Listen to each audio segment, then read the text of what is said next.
From the center of the galaxy, this is ForceCenter, a show about Star Wars, pop culture, and the open adventure, diving deep into new Star Wars stories. This is the first episode of Andor Season 2, Episode 1's The Andor Report. I'm Ken Knapsack.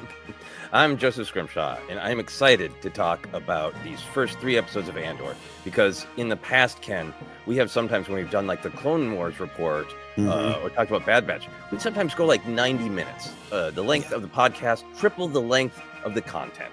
So I hope everyone is looking forward to an 8 to 9 hour episode of ForceCenter, which it could be. These episodes are so rich.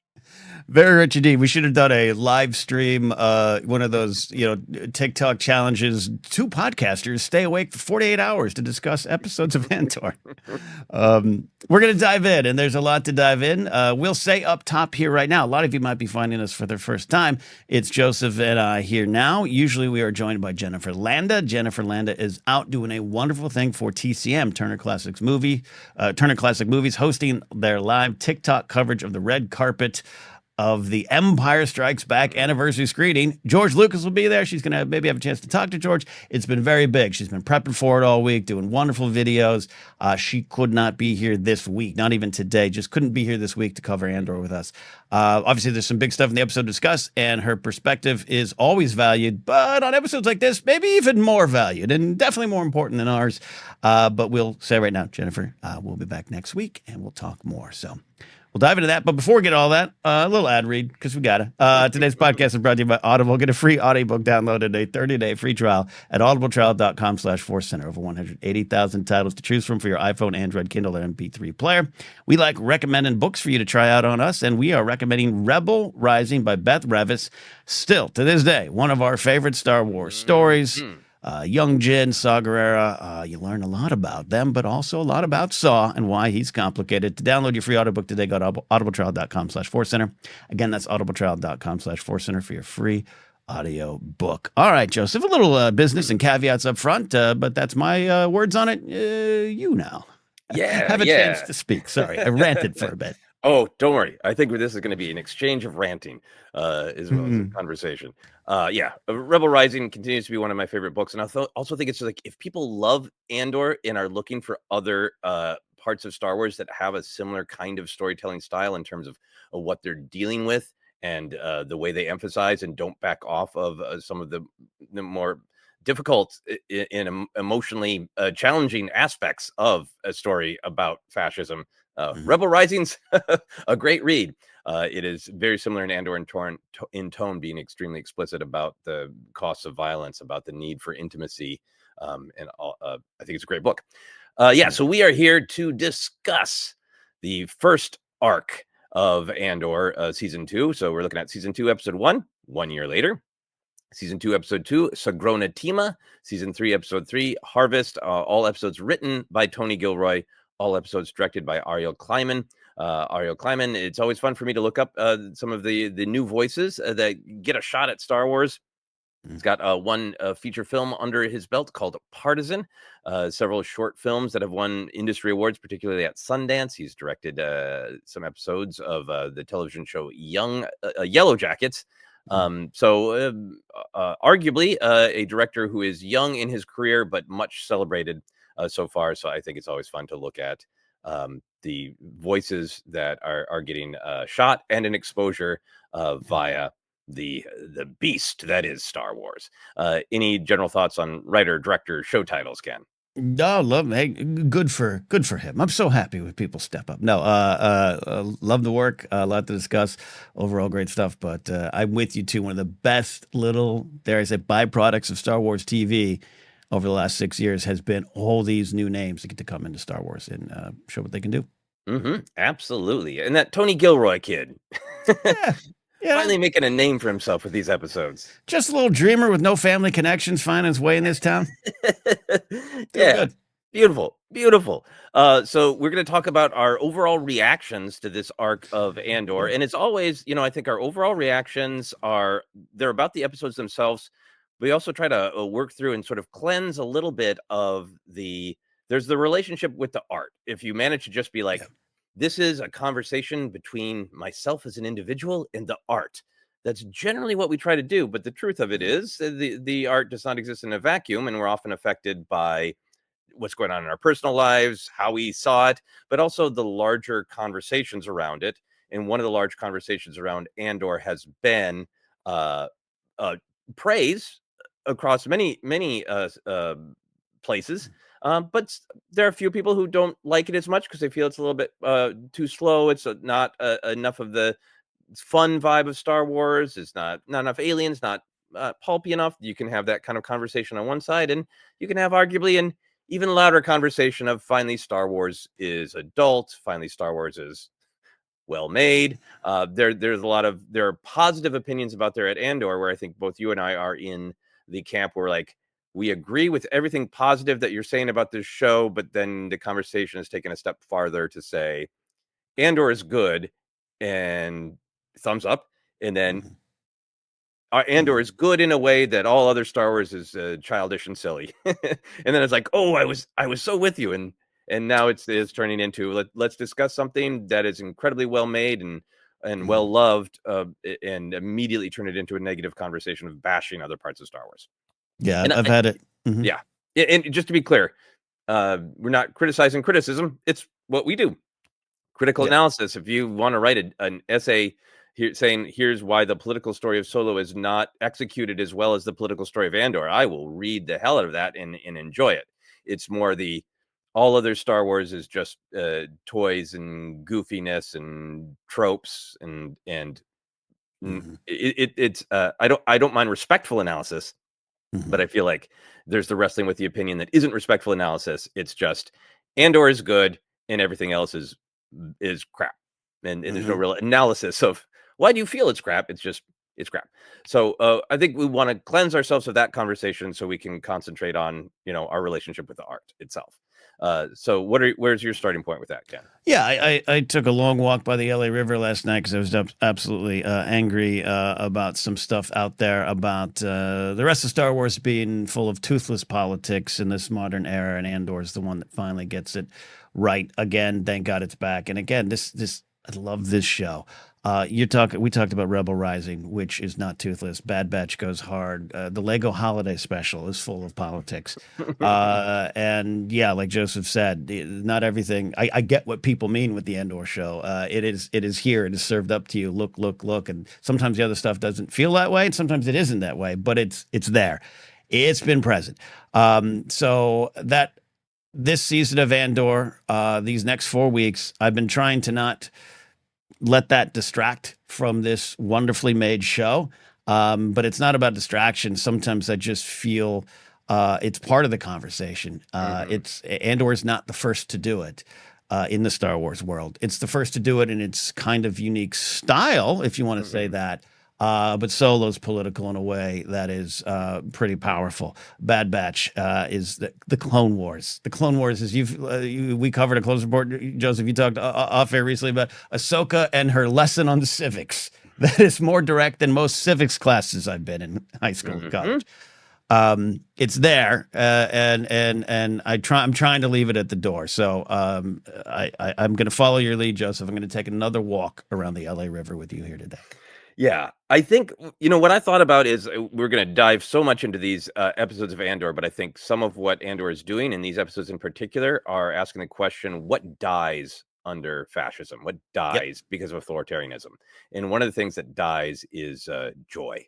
And I don't want to just be sort of angry about this. I want to approach it from a positive and joyful place, which Mm, is it's a positive and joyful thing to me that Star Wars is multifaceted, and I think mm, it can be fun escapism. I think it can be storybook fantasy, and I think some of these storytelling of the films will lean into a little bit more of the storybook fantasy. It's mythic. There are dyads. It's yeah. all of these things. That's a storytelling style that Star Wars invokes and uses. Uh, but Star Wars is and has always been a cautionary tale of fascism. That's always been one of the key components of Star Wars. And I think what Andor is doing is diving into that facet of Star Wars with nuance and skill. It's saying, let's take this thing that has always been a bedrock part of Star Wars and let's really examine the implications of fascism on individuals who are just trying to live their lives, individuals who are trying actively to fight it, individuals who are part of the fascism but also being harmed by the fascism. And let's tell it with incredibly quality writing, acting, filmmaking styles, from camera angles and music that are the current version of prestige television, of high quality television. Right. There's a reason that people are responding to it. It is, by our modern standard of what is well made, it is incredibly well made. And I think I never have any disagreement with that. And I get the people who are like, wow, this is told with the style and the gravitas of, Breaking Bad. This is what we call these days prestige television. What it risks stealing my joy is the denial that this story is always been a part of Star Wars. And so from a place of joy, Mm. I want to share something that's important to me that you and I talk about often in talking about these issues, is that the Mm. novelization of Star Wars, credited to George Lucas, but written by Alan Dean Foster, actually came out before the film. I just looked it up on old Wikipedia, Mm. November 12th, 1976. And we Months. talk about it. And if you're okay with it, it's a page and a half. I just want to read the prologue to the novelization of the film Star Wars. Please. So I'm Please. just going to read it, and then we'll talk about it just a little bit and how it might relate to Andor. Another galaxy, another time. The old republic was a republic of legend, greater than distance or time. No need to note where it was or whence it came, only to know that it was the republic. Once, under the wise rule of the Senate and the protection of the Jedi Knights, the republic throve and grew. But as often happens, when wealth and power pass beyond the admirable and attain the awesome, then appear those evil ones who have greed to match. So it was with the republic at its height. Like the greatest of trees, able to withstand any external attack, the republic rotted from within, though the danger was not visible from outside. Aided and abetted by restless, power-hungry individuals within the government and the massive organs of commerce, the ambitious Senator Palpatine caused himself to be elected President of the Republic. He promised to reunite the disaffected among the people and to restore the remembered glory of the Republic. Once secure in office, he declared himself emperor, shutting himself away from the populace. Soon he was controlled by the very assistants and bootlickers he had appointed to high office, and the cries of the people for justice did not reach his ears. Having exterminated through treachery and deception the Jedi Knights, guardians of justice in the galaxy, the imperial governors and bureaucrats prepared to institute a reign of terror among the disheartened worlds of the galaxy. Many used the imperial forces and the name of the increasingly isolated emperor to further their own personal ambitions. But a small number of systems rebelled at those new outrages.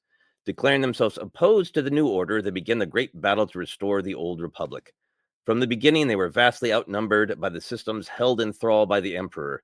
In those first dark days, it seemed certain the bright flame of resistance would be extinguished before it could cast the light of new truth across a galaxy of oppressed and beaten peoples. From the first saga, Journal of the Wills, quote, "They were in the wrong place at the wrong time. Naturally, they became heroes.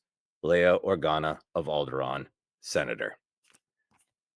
The first piece of Star Wars storytelling that chronologically humans on planet Earth could absorb was a cautionary tale about fascism that rings true about the storytelling of the prequels, that rings true about the storytelling of Andor, that rings true about some of what is happening in our real world right now.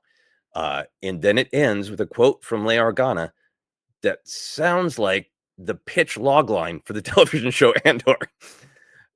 All of which is to say that, yes, Andor is an incredibly well-made television, and part of its popularity and part of its contrast to other Star Wars is it's a different filmmaking style. But in terms of content, it is diving deeper into what has always been a core part of Star Wars. Yeah, and has never stopped. Never stopped, and it's never been toothless. It's been presented different, but also I would argue that the over-the-top space Nazi screaming in The Force Awakens was a very clear point missed by a lot of people. I remember having arguments in 2015, 2016 off air at studios I worked at for people who just didn't understand or want to acknowledge what it was representing, the return of a form of evil that, quite frankly, never left. And it was over the top for a reason, right? And it's even missed. So that's part of what's going on. Love what's going on in Andor. Ready to dive in. Thanks for reading that. I might just clip that out and put it on my iPod and just listen to you read that. Relax. It's beautiful. And it's been one of my favorite. You and I've referenced that for years. Jennifer's been for years. I grew up with that. I was 7 when I read that. I was 7. And at the time, it was always kind of cool to be like, oh, what's Star Wars? I always talk about looking for the book Journal of the Wills because I thought this was like from another book. I was like, Mom, this book exists. That's been there. And you could say that's a treatment for not just the prequels, but for Star Wars.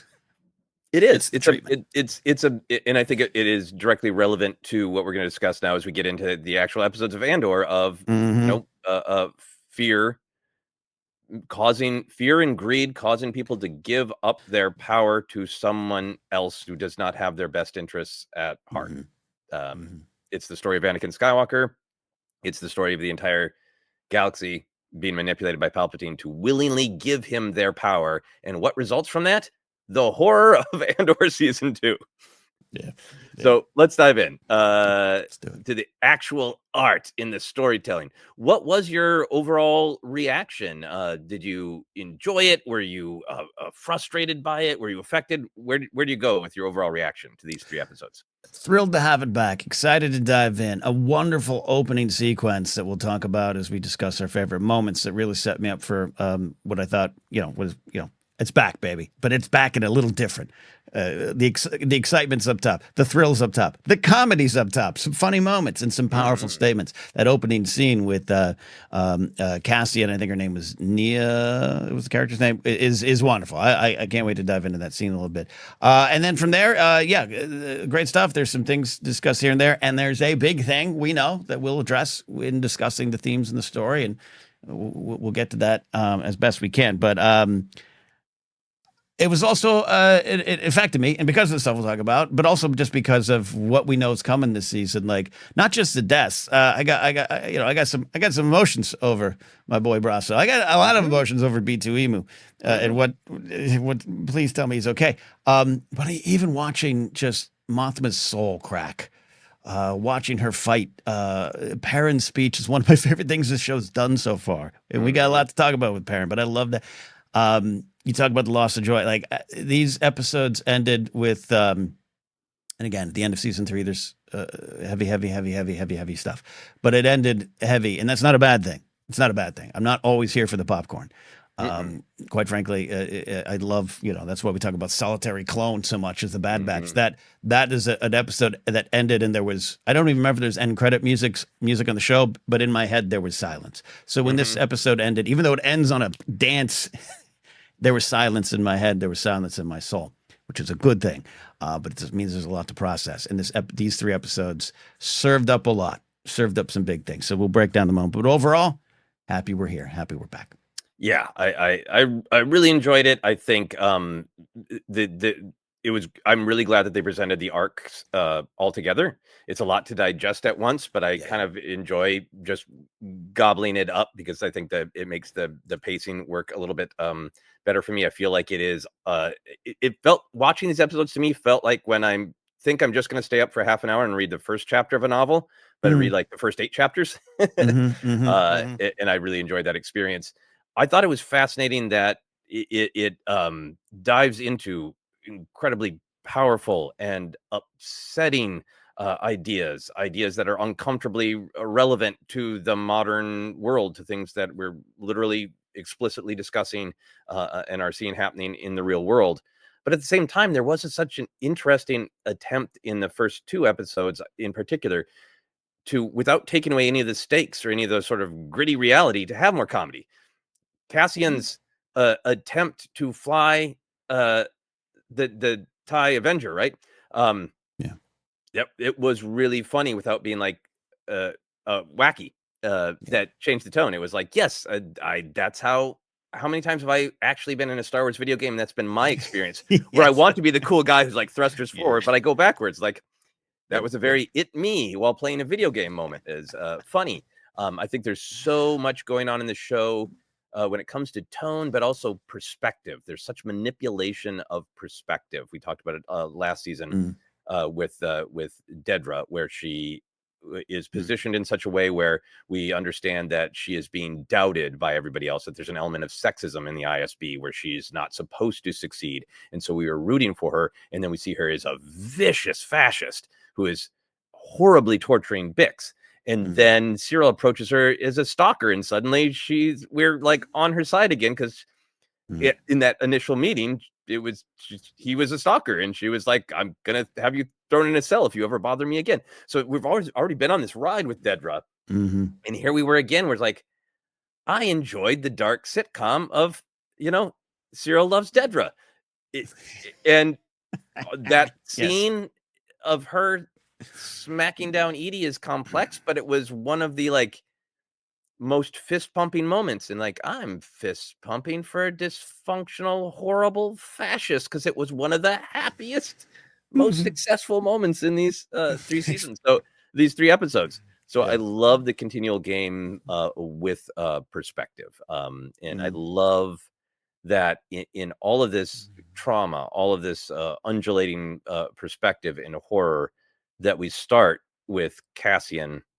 as one of the only characters who is confident and sure-footed, and he goes through trauma and he goes through pain and all these things, but he's our rock, and he starts out as a rock. He's not just saying that mhm, to the character, the mhm. beautiful line of you're coming home to yourself is not just to her, it's to the audience. It's this Yeah. confidence and this assuredness of purpose, which will be challenged over the season, Mm, and leading to his choices in Rogue One.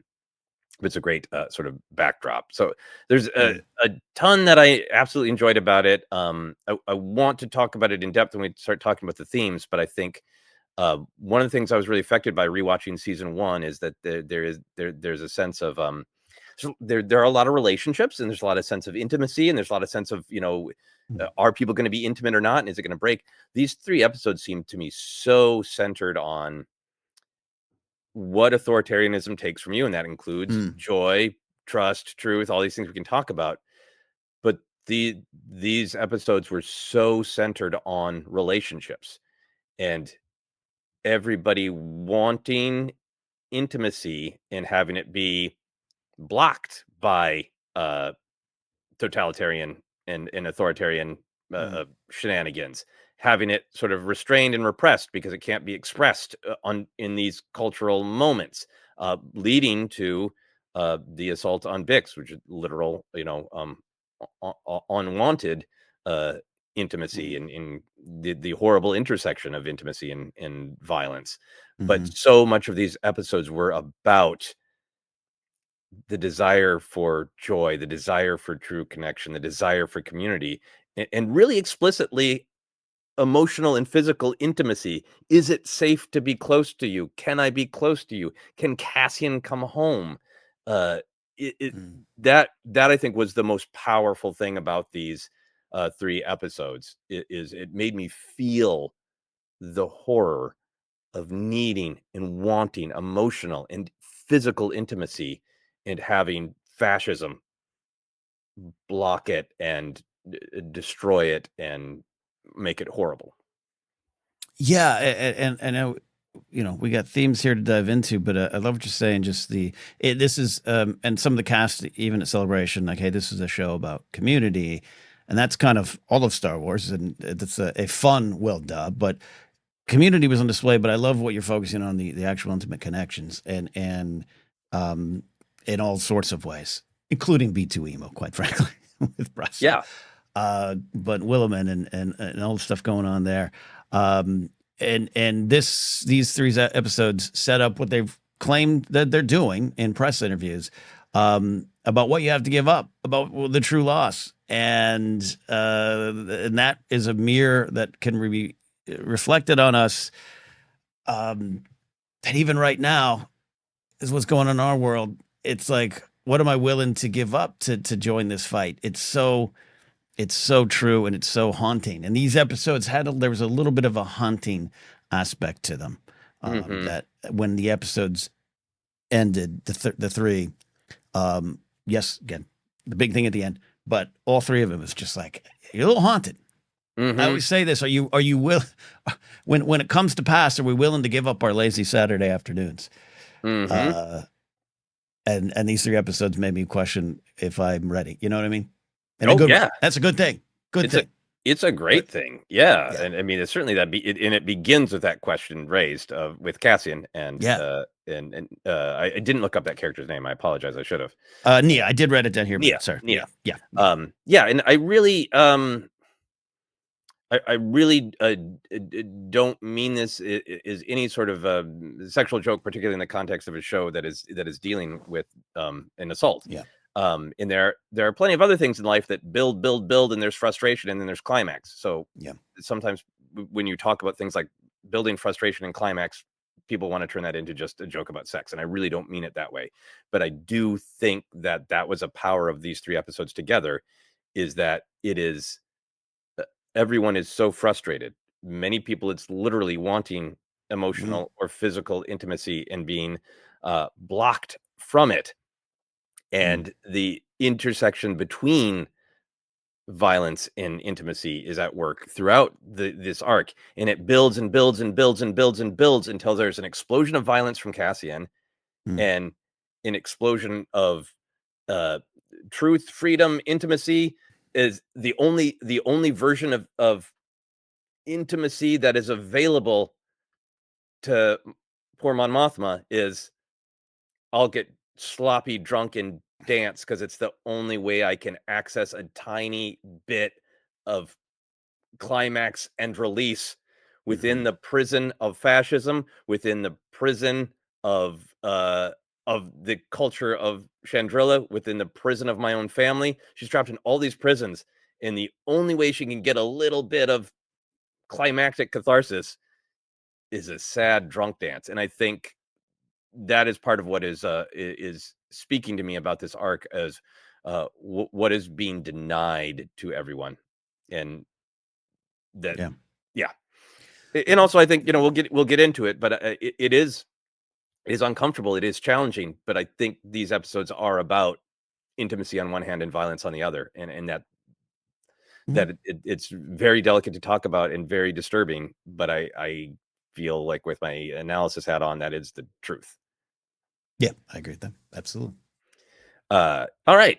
Shall we? We've normally been talking about some kind of favorite moments, and that'll lead us into themes. Does that sound good to you? That sounds wonderful. All right. So my list got long. What are some favorite moments for you? I made a shorter list because I was like, I could just probably list 90% of the scenes. I do want to highlight again the stealing of the TIE fighter started out. It was a great sequence. The comedy absolutely felt like the video games. Absolutely felt like Star Wars Outlaws, where I send KVS flying 14 feet into the air when my speeder crashes a log. A lot about that. But also outside of the depth of the scene and some of the conversation with Nia that fills the themes and the big theme of the cost of what is happening. It was one of the things that jumped out at me from the scene. But this was a trailer moment, and I got to admit that I had a little bit of like, I know too much about this sequence, probably a mission later on, and to have it I thought it was a great tool to start. He's on this mission.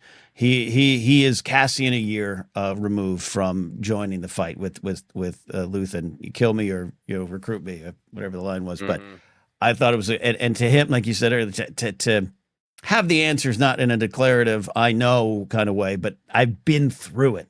This last year, I have been through it. I processed where I was, I processed where I'm going, and I have to face it. And what a show that is supposed to be initially was sold to us years ago with Stephen Schiff on board of rebels and spies and a thriller. Like, this had all those aspects, and I thought it was a great way to start the season, but to also slow it down and have such human dialogue, which I know I still think the series, I'm waiting for more aliens. There were some great aliens in this one. There were. But a realistic, this is what the show does so well. and the words between them, the flirtation between them, my friend says you're cute, and he likes it. Like real human emotions, not just the stealing of a TIE fighter.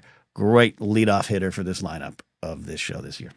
Yeah, it was just fantastic. There's a slight element of James Bond in structure and style of we're starting with a mission and he's in it, and they're leading into the pre-credit sequence. Yeah. Of Andor, Cassian Andor.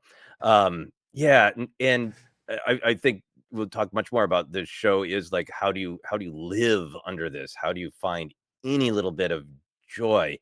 And I love that we're meeting Cassian when not only is he sure-footed and he's committed, he is angry and he is going to do anything, but that he knows that in order to have the strength to fight this, how do you find the joy in it? How do you find the victory of like, we're fighting, we're going to fight for a long time before we get anywhere. But his speech to her is basically like, we already won. You already won the battle for your soul by doing anything. So you're already beating them. You're already winning. Is to have him state that so beautifully and give her that incredibly warm smile is like just such a gift, but it also tells us so much about the character of these. Like, not only am I now a great, cool spy, I know my own mantra, and there's no searching. He said this to somebody before, and he knows he's probably got 5 versions of this speech, and he knows which one Nia needs to hear. I thought that was beautiful. Is what "Come home to yourself" is such a beautiful line of talk. There's a line from a Mrs. Polifax mystery where a character is upset, and Mrs. Polifax is an older, wise character, and she says, "We all betray ourselves from time to time." And I think the idea that we all get caught up in various misadventures of life choices and sway of government and popularity and chasing something on social media, and that always a need to ask yourself, who am I? And to come home to yourself, because if you really ask yourself, you'll know what's right. I love this. Diving a little deeper and taking it, spinning out into my own life in our real world. Like I love what you're saying here. Just she has these great moments of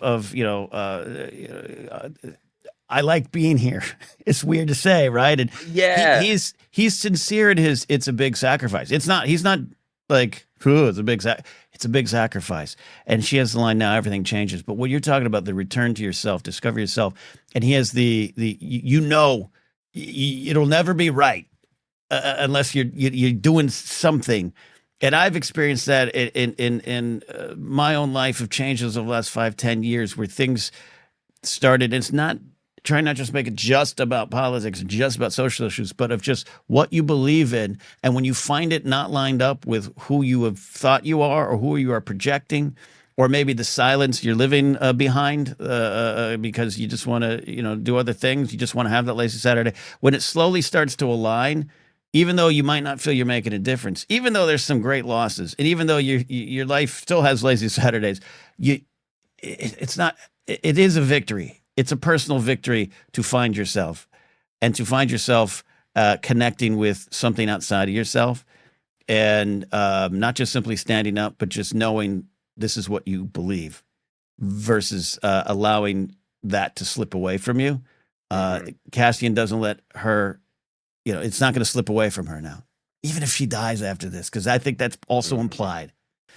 There's a risk. There's a risk. Yeah. Is she running? Because how long of a lead do you need? Is it going to be obvious that she's the one, so she's got to run? And I think I think that's also great to point out that line. It is the trap of fascism that some people can live a decent life, but at the cost of other people suffering. And I think that's what she's acknowledging of like, I don't actually have it bad. I like my coworkers and we go out for drinks and it's a good job. And I'm not personally suffering under fascism, but my soul is suffering knowing that I am hurting other people through my complicity with this fascist regime. Yeah. And again, in an opening scene we're about to go these 12 episodes, such a great way to be like, hey, now everything changes. Yeah. Here we go. And these were the fun scenes with comedy. These were the charming rock'em sock'em Star Wars scenes. The crappy video game flight, the going backwards, and then also Right. like there was a Rogue Squadron game, the one for N64, where like you couldn't get like the highest gold medal, whatever medal it was, unless you had this many kills. And I remember playing the video games like, I've blown up every ship. How am I supposed to get 180 kills? And like, this video game wants me to target and fire on every tiny stormtrooper on the ground. And I had a real flashback to that dark Saturday morning where I realized my fun video game wants me in my ship to blow every stormtrooper to hell. And that's Cassian. Yeah. I watched Cassian play Rogue Squadron for the N64, and that was pretty fun. Yeah, and I want to shout out the range trooper who calmly and collectively sat there trying to get a second rocket shot off and died, but didn't panic. He didn't panic. He stayed in the box, took the next pitch, and died. And became a smoking hole. Yeah. Whew. All right.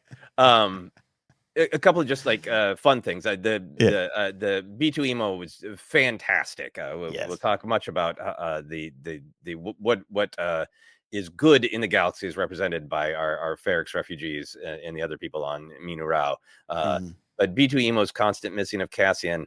His cruel, when Brasso had his sort of like, I didn't write the exact line down, but I'm here. It's like, I don't want you, Cassian. Yeah. Very funny. B2 emo playing chess, hide and seek. Like, look, we got to treasure our happy moments. And B2 emo, just that great line. We're getting away. So good, so good. So I got to shout those out. We want to celebrate some of the great filmmaking too. I loved the cut from the Idiot Rebels, which is what I'll call them. That works. On Yavin, the debate about eating the fruit, and there's that disgusting groan that cuts immediately to what's going on with Cyril. Some great cuts. I really enjoyed the editing all through this. Yeah. Fantastic way to introduce Cyril. Let's check on the Bureau of Standards. Oh, great scene. Yeah. I got a couple more I want to shout out. How about you? A couple more as well. We could do 2 hours on Edie Karn meets her match, so we can discuss that. A couple things I want to shout out. I mentioned it. I really did love Perrin's speech, and I knew there was something from Gilroy out there. And I won't reference too much more stuff about what he said in the press ahead of the show, but there was some. I don't know. It was kind of framed as you're gonna hear Perrin's side on some things, and I don't know if that necessarily was this. Maybe there's more Perrin moments, but as a character who deserved a lot of the score in season one, there's so many groan-inducing things with him. But it was interesting to see this side of it, especially after reading Mask of Fear, The Reign of Empire, book 1 by Alexander Freed, where there is some discussion of their early days of being married, Mon and Perrin. There is some actual moments of connection that reemerge, and include an intimate moment that I think implies how Lita came to the world. I really thought his speech was heartfelt. It was real, and the way it played with those little moments that are pretty obvious. I get it's not a secret subtext, but Luthen having a moment of a guy who knows he's got sunless skies and he won't enjoy anything else, but just like contemplating what he's lost. Mon smiling in a real way, contemplating what she has lost or maybe will never get again. I thought it was really effective and an interesting, wonderful choice to come from him. It was one of my favorite little moments. Yeah, I think it's a great moment, and I think it is a kind of a skeleton key to some of the ideas. Yeah. In this arc, in the show in general, but this arc in specific of like what is fascism taking from you? In it, he's saying it in a sort of life's so hard, and there's this irony that he's so rich, right? And life is so hard, and it can deliver buckets of sadness, but it's true. Wealth doesn't make you happy, right? It alleviates lots of things that cause unhappiness.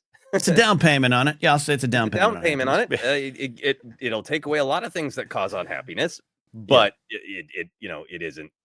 So there's this irony to it, and there's this.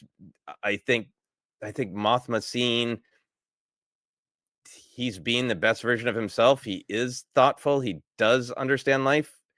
If he understands that life is a challenge to actively find the moments that give you joy, why the F isn't he ever doing that? Why can he not see that I do not have any of that anymore? Because He has taken that from me. The Empire has taken that from me. Yeah, that was high on my list of the look on Luthen's face when Perrin is talking. It's also the great shot of Luthen walking by as the dance music plays, and he also has another moment of like, this is explicitly what I've given up. Like, if it was a comic book, there'd be an asterisk say, "See Luthen's speech from issue 7," you know, edited about what though. he has lost. Yeah. Fantastic stuff there. Yeah, reach past the constant cloud of sadness. I just think that's a great line, and yeah. There's again a lot to Perrin, There's a lot, including that hair. Though I actually had hair like that once when I grew my hair long in 1995. Anyways, love that, and I pitch back to you for some stuff too. Two other moments to discuss. I wanted to highlight. I really love Clea as a character. Really love her as this hard-nosed, no-nonsense, foundational element of the rebellion. And her, speaking of just no joy, but even having this, like, we're two women looking for prospects at a wedding. Give me a drink. I need a drink. I love seeing that, but someone who's so focused on the mission, and that's part of what everyone's losing. And I'm sure she's lost a lot and has tried to reconcile it, or maybe still reconcile it. But it's a great performance, and there were some just wonderful moments to highlight the character of Clea all through these episodes. Great line to highlight. Let's pretend that we're two lonely people looking for connection at a joyful community event. Yes. Right. Which she is saying with acid, because it is none of those things. I will tell you where the woman you love, Cinta, is, and the woman you love, Cinta, doesn't even want to speak to you because she already told you that your joy in your relationship and all those things that make life worth living are behind killing people for Luthen. Which the Cinta reveal was one of my favorite moments, because in this show's game of who you root for and when or why, I feel so bad for Vel that she wants connection, she wants the things that are worth fighting for, and it seems like Cinta does reciprocate, but told her so clearly that the rebellion comes first, and you go through that pain with Vel. But then I was so mad at Tay, who I liked last season. Loved last season. Now I hated him. Even though it is not my own personal morals, I'm not like, yay death, yay murder in the real world. This show made me feel like, yes, Cinta's here to kill that man. And I'm here for it. And it's such an interesting manipulation of emotions, of where are your emotions guided by the big picture or by the moment. And I'm so mad at Tay for the violation of Mothma's intimacy. Yeah. And I'm so eager for characters to make choices and do things. And I mean, I feel morally conflicted being like, hey, I'm a Cinta stan. I love the way that she shows up in almost every scene she wants to kill someone or does right off screen. But she's a character who's like, I'm committed and I'm taking action and I'm moving forward. And in a time where you feel paralyzed and when many characters are paralyzed, there's a power in seeing a character who's like, I will bleeping do it. I'm going to throw this man out of his own car. You know, combined with the pain from Vel of like, you would never come here for me, but you'll come here to do Luthen's dirty work. Such a good scene, such a good moment. And I'm with you. I sound like I'm reviewing a Tarantino movie, talking about Pulp Fiction, but like Cinta does all the wet work. Like she's there to put blood on the floor. And there was power. It was used so wonderfully. So one of my other favorite scenes to talk about, but it connects, I think it smushes right into this. It sets it up is that hike, that traditional hike. They're going up, and I love Mothma's, I don't know, some kids will sing, we'll praise the elders, whatever. She's going through stuff, but Vel Mon on that hike and talking about the loss of love and Cinta and Vel kind of has this, it's a loss of love in the name of the work. I love Mon just kind of mumbling, but we have to live to do it. And just to have that Vel in that moment realize, like you said, such a great way to look at Cinta will come here to do the murder, not come here for love. And that's the way it is. It was a punch. It's emotional. It was a punch. So the Cinta reveal was up there for me too, because it reminded me of her. And it tells it. It is the elegant, well done storytelling that Andor is doing. It says so much. It says that Luthen already made the call, and she was already on planet, ready to do this. Maybe she made it in a day. Who knows? Anyway, a couple other moments for me. I do want more, a little more pulp in Andor, and I do want a little bit more. They live in a world Agreed. of strangeness and beasts, and maybe not Yeah. on Coruscant, but they're going to encounter that every once in a while. So I loved the Yavin beast that I don't yet know the name of eating the rebel idiots. I'll I'll call that beast the Idiot Devourer until I know its actual Star Wars name. But that was great to have that Yeah. that injection of the world of Star Wars where beasts live in the jungle, and they do in the real world too. It's not that weird. Yeah. Anyway, Yeah. that was a fun beat.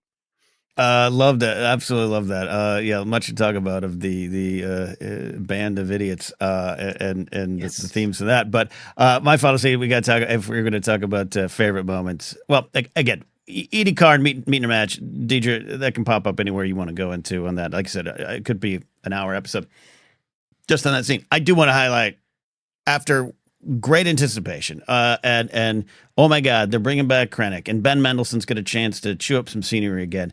I loved Orson Krennic's Microsoft team meetings in person. Everyone in the office. I loved everything about it. I loved the weird. Have you been to Gorman? I love the travel video. I love the two dips. We manipulated that wink for Mendelssohn's great. I love the little line where we know Krennic so well. We know that Krennic's whole drive is to be 3 rows more closer to power. He just wants to keep moving. And he has that, like, I met with the Emperor yesterday.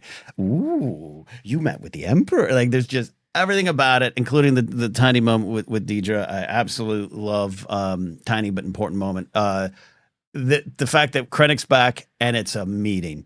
Perfect. Yeah, and I have much to say about that meeting. It's all manipulation and half truths, right? Except for that scene with Dedra, where it's like, okay, away from the group in our break-off session, bleeping reality, no BS. Tell me what you think, and I'm not going to dance around my power. I'm going to imply you're going to be in trouble unless you say what you're thinking. That dropping of the mask, even within that whole world of masks, was great. I did like is a horrible word. I liked the zoom in on the stormtrooper training his blaster on Brasso. I myself am I have had my fill over these almost 50 years of stormtroopers never hit anything jokes. Yes. And this was the anti-stormtroopers never hit anything joke. This was a stormtrooper's taking his time to aim. He's got a clear shot on Brasso, and without being over the top about it, the zooming in on it was like, yeah, he's not going to miss. I thought that was really well done. Yeah, I was affected by. There's a lot going on. Again, those last 30 minutes, last 20 minutes, last 10 minutes. But I was affected by the loss of Brasso. I'll have to take some time to process it. Joplin Sibtain is his name, the actor's name, who just was announced for House of Dragon season 3. So he's jumping into that IP. He's wonderful, and I'm bummed. Like I had this hope that Brasso and perhaps B2 Emu would also be at the Battle of Endor. Maybe B2. Maybe B2. But then around the corner, there's another guy hiding, and it's Brasso. Not a surprise in the sense of this series is probably going to scratch some people off the list one by one. I kind of think B2 Emo might be the only character that we've been introduced to in Andor who is going to survive. Everybody else, there's other people we know their fate, right? Yeah, I need that to happen. I need B2 to go all the way to the end. I need him on Exegol.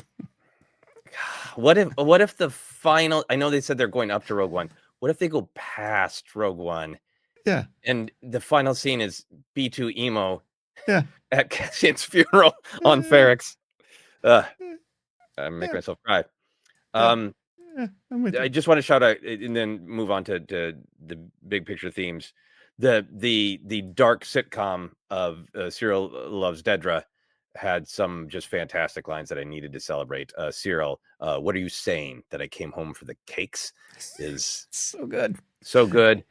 Dedra, we had everything we needed as children except a mother's love. We didn't know what we were missing. Such great daggers. And perhaps my new favorite line in Star Wars, I will guarantee a level of engagement, but it will be inversely proportional to the volume of anxiety you generate in our lives. How many people do all of us in our lives want to send that exact email to? Like, don't need any AI assistant. I'm going to Mhm. email you this line from Mhm. Dedra. Yeah.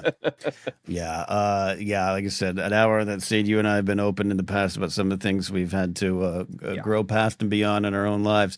And it definitely, especially this season with Didra, sometimes I say it like Partagaz, sometimes I say it like Cyril. We know she's a fascist to her core, but you're rooting for her in this episode. Just the moments it's building, the fake smile, the trying on the okay, I'll go with the dark colors and let me pretend to smile.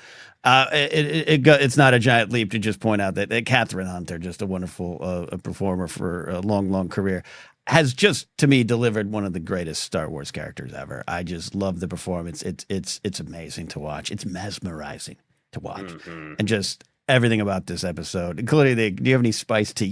Since when you don't? Since when you start drinking spice tea? Just everything about it. Too Yeah. true, Joseph. Too true. Too true. There's also like, there's a market just downstairs in your skyscraper. That's cool too. I also love Dedra's monochromatic wardrobe. We could talk a lot about design, but Yeah. the monochromatic wardrobe in blouses that can kill you with their sharpness, Yeah. perfect for Dedra. Love it. All right, let's talk about the big themes. They're all over. I want to start here, Ken, with where I'm coming from. And we've already touched on this. I feel like the really big picture it goes back to Nemec's manifesto. Mm-hmm. That freedom is a natural thing, and an oppression is unnatural. Mm-hmm. The light side is natural. The dark side is unnatural. Freedom, in its many, many forms, is being repressed throughout the galaxy, hurting both the victims of fascism and, in many cases, the perpetrators of fascism. So I think what we're seeing consistently in these episodes is what dies. There's the death of intimacy and romance. There's the death of trust in workplaces, businesses, alliance. I think those are the main things, but there's also ideas of truth is dead. Nobody can trust anything that Mm-hmm. anybody says, no matter what side they're on or what they're doing. And we already highlighted both these lines, but I feel like they're the real like lodestones of this idea. Is the speech from Perrin. Mm-hmm. Pleasure, gaiety, amusement. These are the hidden things, the music buried beneath all that noise. Joy, joy. Parents presenting that as it's hard to be alive and sad things happen, so let's look for the fun moments. But these things are being buried unnaturally Mm-hmm. by the oppression of the empire, by the wound at the center of the galaxy, is Marva Mm-hmm. said, by the unnaturalness of actual fascism that we can look for in real life, and the great mythic metaphor of Star Wars of the dark side. The emperor wants everyone to suffer. The emperor gets more powerful. Every shitty dinner Mm-hmm. makes Palpatine more powerful. Mm-hmm. It makes the dark side more powerful. And then in opposition to that, the conversation that you called out, Val, there's more work to be done on that hike. She says there's more work to be done, and my relationship can wait until the work is done. Mm-hmm. And Mothma kind of casually says, "We have to live to do it, don't we?" Mm-hmm. And I think that line is so important, not just from sort of this theme of what is being lost to authoritarianism, but the question that I think Andor season 2 has to build to of how do we choose to fight it? Mm-hmm. Do we lose our souls in fighting it, Mm-hmm. There it is. or do we need to find a way that we can come home to ourselves Mm-hmm. and be true to ourselves and beliefs while fighting it? Of like, yes, we're in a violent fight, and violence is horrible, and it's going to happen. But Luthen hasn't just lost his soul. Luthen and Cinta have, it's their mission statement. I don't have a soul Mm-hmm. because I have to use the tools of my enemy. Mm-hmm. In Mothma's one little line while hiking in beautiful nature, we have to live to do it, don't we? Mm-hmm. Is we have to have joy. We have to have trust. We have to have hope. We have to have a sense that we're actually fighting for a better future, and we have to try to treat one another with those beliefs while fighting this oppression, or the oppression's just winning. Mm. This is wonderful because, this is what dies. How'd you phrase it?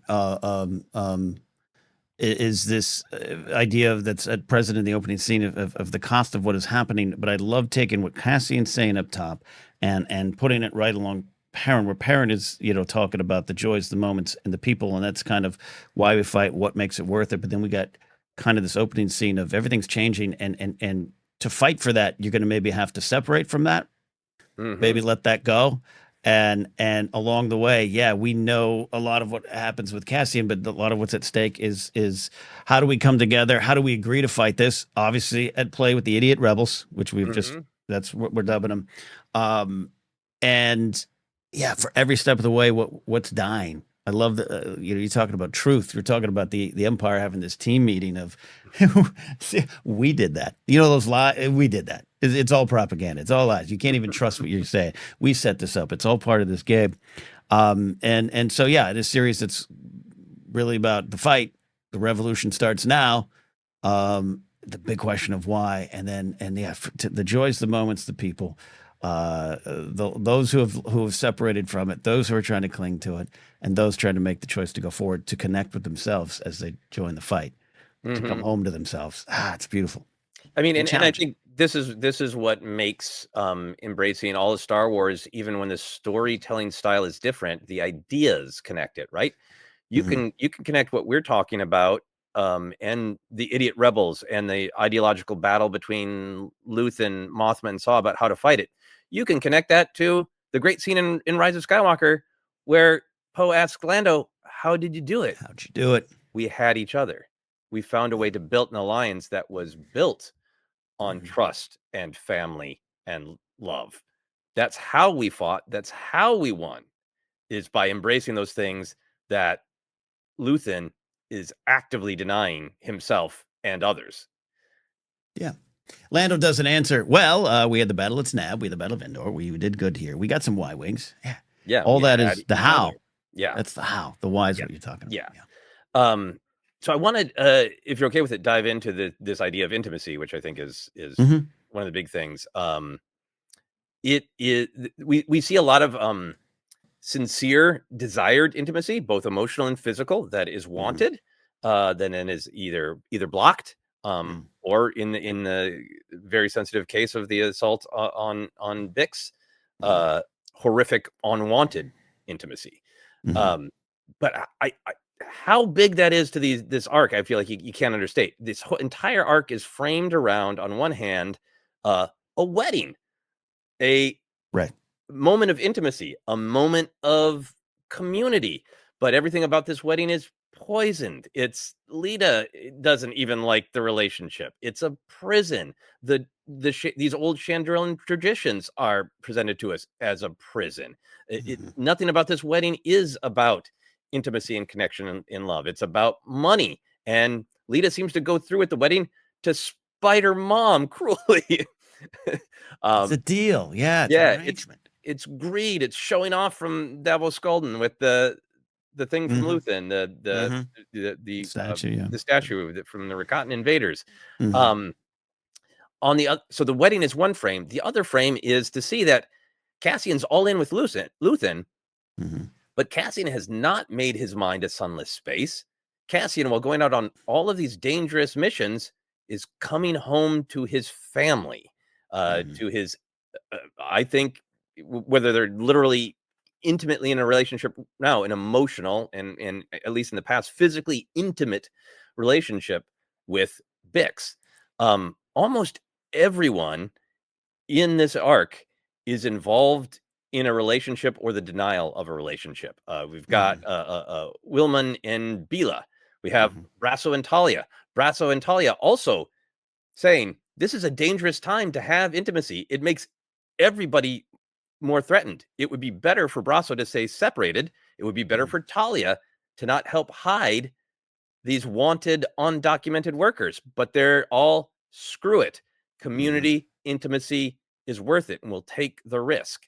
Mothma's intimacy with both Perrin and Tay is poisonous, and it's really driven home to us that this is about emotional intimacy and physical intimacy, because she's trapped in an arranged marriage with Perrin that might have had moments of intimacy, certainly did to generate Alita, but she doesn't want it. She didn't want it, to the point where she's trying to talk her daughter out of, what happened to me doesn't have to happen to you. That's not a happy marriage, right? We're reminded that there's an undertone of romance that may or may not exist, of emotional or physical intimacy between Mothma and Tay in the past, by Perrin making a whole show of, you've been talking to your boyfriend, right? Yeah. Whatever the physical situation is, we're reminded again and again that the reason that Mothma took this incredible risk is her friendship with Tay is very old. There's emotional intimacy there, and that MFer violates it horribly and drunkenly. I'm going to threaten you because I didn't get what I wanted out of the relationship. And at first I was like, is he asking for money or is he asking for physical intimacy? And because that specter keeps being raised. So it's at least confirmed as emotional. Like for Luthen, it's all just, he's a liability. For Mothma, yeah, he's a liability, but the poor woman is going through so much, and it's an emotional betrayal. I came to you because you're my oldest friend, and you were drunkenly saying, I didn't make out well financially, and I don't feel like you. You know, it's so. Then we got Val's longing for Cinta. We got Luthen looking at all the intimacy and freedom he's given up. And then we'll get into Dedra and Cyril, which is, I think it's a we'll talk about it more. I think it's a manipulation of the audience, because it is, on the surface, a functional relationship, but is what happens, even though it's fist pumping that Dedra slaps Edie down. Where are we going with this? I've been manipulated into rooting for Dedra before.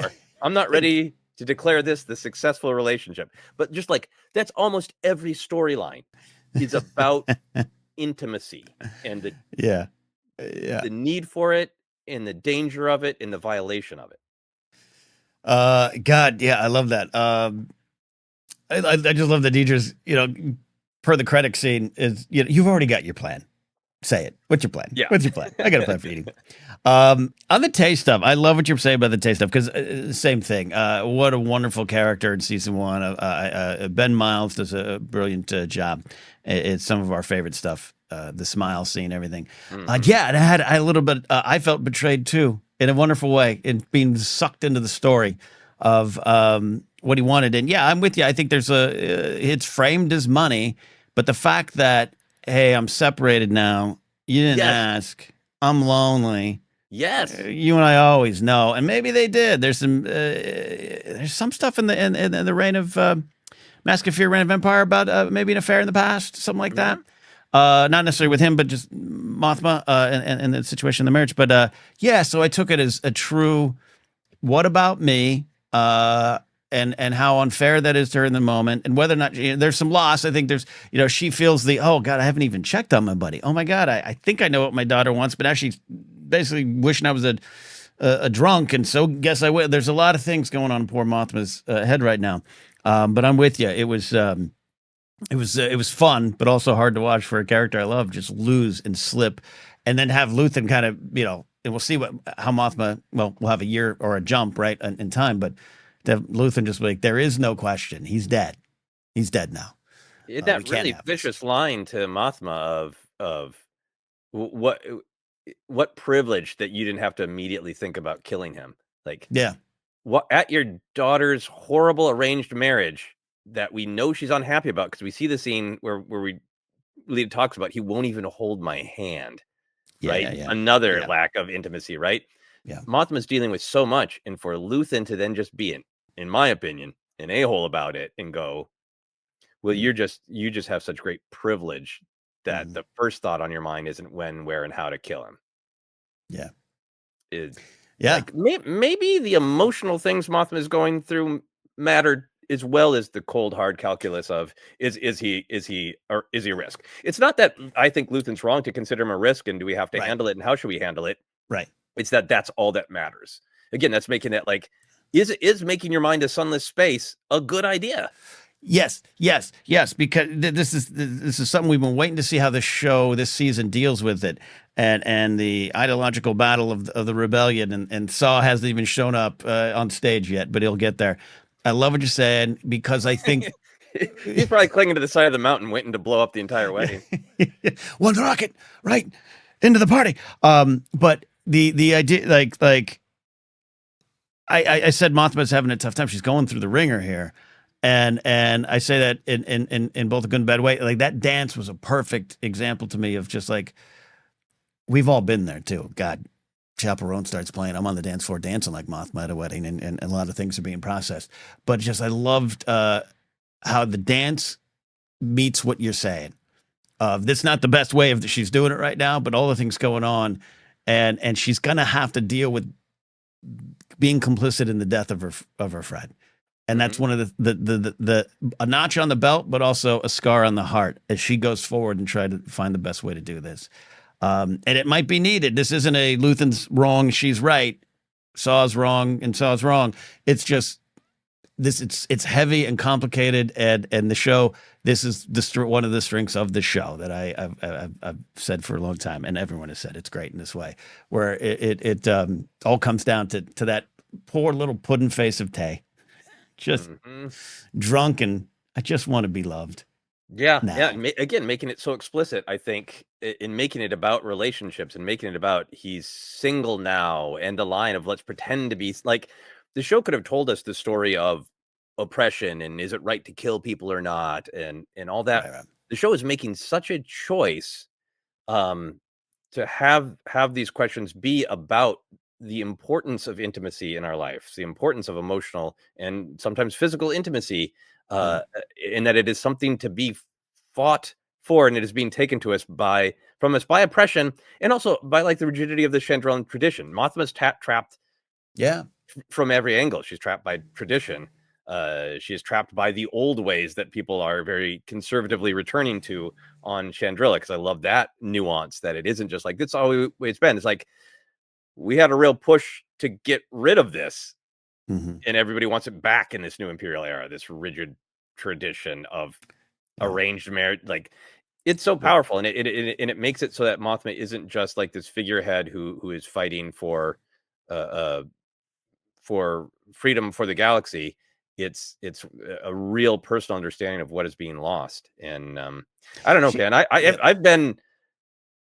have been at or close to a dance when someone breaks up with me, and I've drunk danced with Mothma at places where like I can't broadcast why I really feel what I feel, but I'm gonna lose it if I don't find a release. And it's so sad and so cathartic, and that great deeper level of like, my daughter hates me and wants a drunken embarrassment of a mother, so I'll give her it's a real breaking moment for the family too, of like, it is. Yeah, It is. You mentioned something that I love, that in the Star Wars story, in the Star Wars lore, Mothma is, we meet her in 83, and great description of her in the Return of the Jedi novelization. Maybe we'll read that next time. It's a wonderful, and it's also a treatment for Star Wars Rebels. If you read that section of the Return of the Jedi novelization, I think about 10 years ago, I think I did on ForceCenter on a Spotlight Star Wars episode. It's like Dave went, yeah, there it is, 4 seasons of that. It's pretty funny. It's pretty stunning. But we can view it as players on a lineup. We can view it as Star Wars lore and be distant with it. She's a leader. The rebellion had to come together. They had to get the U-wings, the Y-wings, the B-wings. They all had to come together, which is part of the story. But this season seems to be doing what these 3 episodes have set up, to what you've been talking about. We keep the cost and what we're fighting for. To me, they're fighting for that picnic table. Of everyone on Min Rao smiling, eating. They're fighting for that, but they have to leave that now. Cassian's whole thing is leaving that, but that's why we're fighting, more than just even the stats on the sheet, the stormtroopers and range troopers being blown up. And for this episode, I thought it was going to end. I thought the beat was Andor flying him away. and the shot in his face and him and the tears and Brasso's gone and everything and Bix. But I love that it ended hard cut smash middle of a freak out dance at a wedding. Yeah, it makes me feel like what we're gonna build toward is Mothma's big moment of breaking from the Senate and making the call for the alliance. Mm-hmm. It's not just a rejection of the Empire; it's a rejection of the way Luthen wanted to fight the war. Is that we cannot live without joy, and we need to build an alliance where community and trust and joy is possible as we fight this. So we need some sun-filled spaces in order to fight this. Yeah.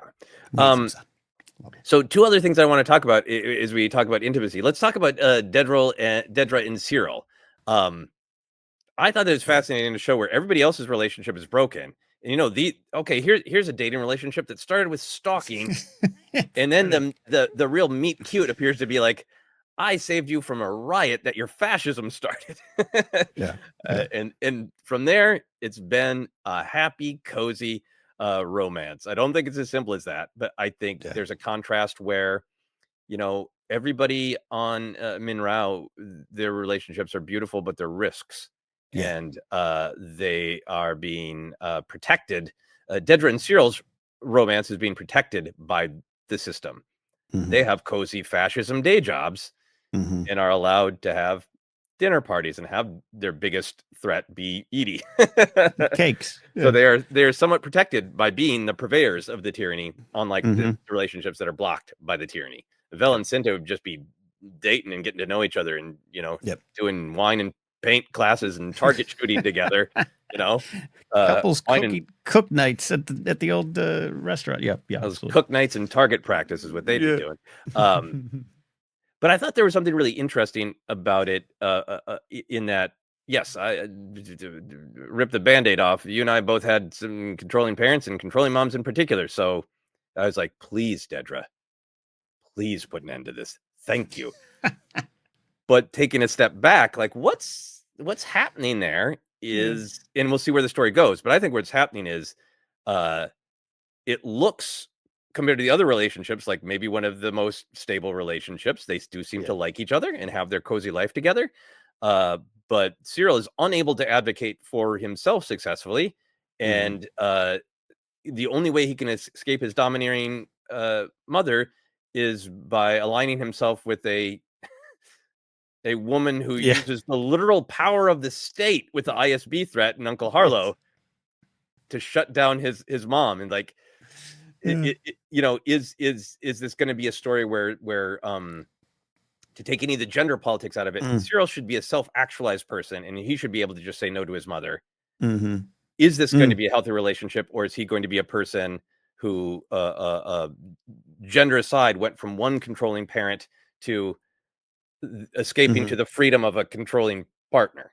I don't know if that's where the story is going, but I think right now it's the Cyril Loves Dedra dark sitcom, and it was a fist pumping moment for me, but there's darkness in it, I think.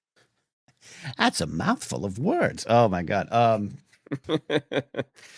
No, that's a great point too. First of all, I very great point of the only quote unquote functional relationship is on the Imperial side right now. Saying something there too. Where does Cyril have a hero moment where he stands up there, where he breaks, but stands up and returns to himself? Returns home. I don't know. It's fascinating to watch. And I want to be careful about it because there's nothing wrong with one partner standing up for another. It's great. It's what makes the scene powerful. But I think there's got to be a little bit of torture and rot in this relationship that is predicated on them both being like, let's be cozy fascists together. They're a little like the yuppie neighbors in National Lampoon's Christmas Vacation right now. To me, it's a lot of stuff going on here. I want to figure that out. Yeah, and it is Dedra's literal power in the ISB of like, I know what your Uncle Harlow did, so behave yourself. I mean, there's a little bit of like, how'd you get my mom to behave? Kind of threatened to throw her in prison. Through association with Uncle Harlow, but anyway, still a great scene. obviously we should talk about the scene with Bix, which all of these things are going on. These stories about intimacy, and here's a horrible thread of extremely complicated, difficult story about a man with power using the power of the state to try to take away all of Bix's control, and difficult to talk about, upsetting to talk about, but I think we should talk about it. So where do you want to start with this one? Well, of all the things we're talking about today, this fractured rebellion and the destruction of community, I had the idea of power, so on display in Star Wars, often through all bits of storytelling, the unlimited power. Check Krennic for saying that too in this episode. Power as portrayed in Star Wars from the Imperial side is power built on domination of those in your way. It's domination of those blocking you from resources that we want now, the pleasure that we want now, and anyone in the way of your desire to conquer.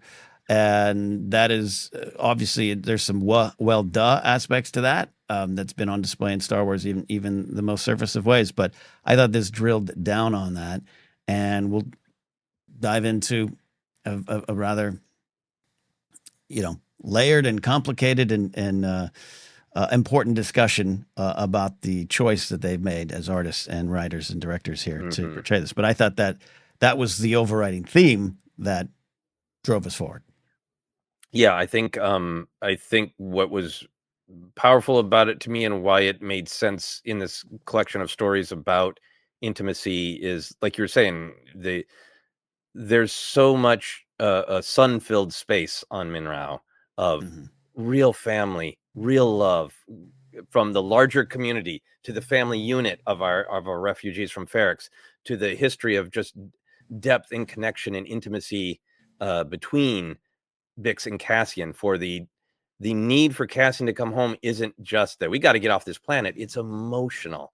And to have that sort of true desired intimacy contrasted by this interpersonal fascism of I have power and I will exert it over you. I will blur the line between the beauty of true intimacy and this person, Lieutenant Kroll, doesn't have true intimacy, so he goes around the galaxy trying to take it in a horrific way. I think I think for me it's about there's a real legitimate the power of the Empire is allowing these kinds of horrors to happen, which is difficult topic, but also that in this larger umbrella question of what dies under fascism is, you can add personal agency under that, right? We talk about freedom, it isn't just a big idea. It's literally, where can I go? Who can tell me what to do? Who can, restrain me in a prison? Who can get away with physically restraining my body in any situation they want? It's all an extension of that story. And so I think that's why it made sense to me in the story. The complexity for me of talking about, sexual assault in Star Wars, sexual assault where it is a white man with power assaulting a Latinx woman. For me, it's not that I have many opinions about those things, but I try to be aware of what are listen first topics.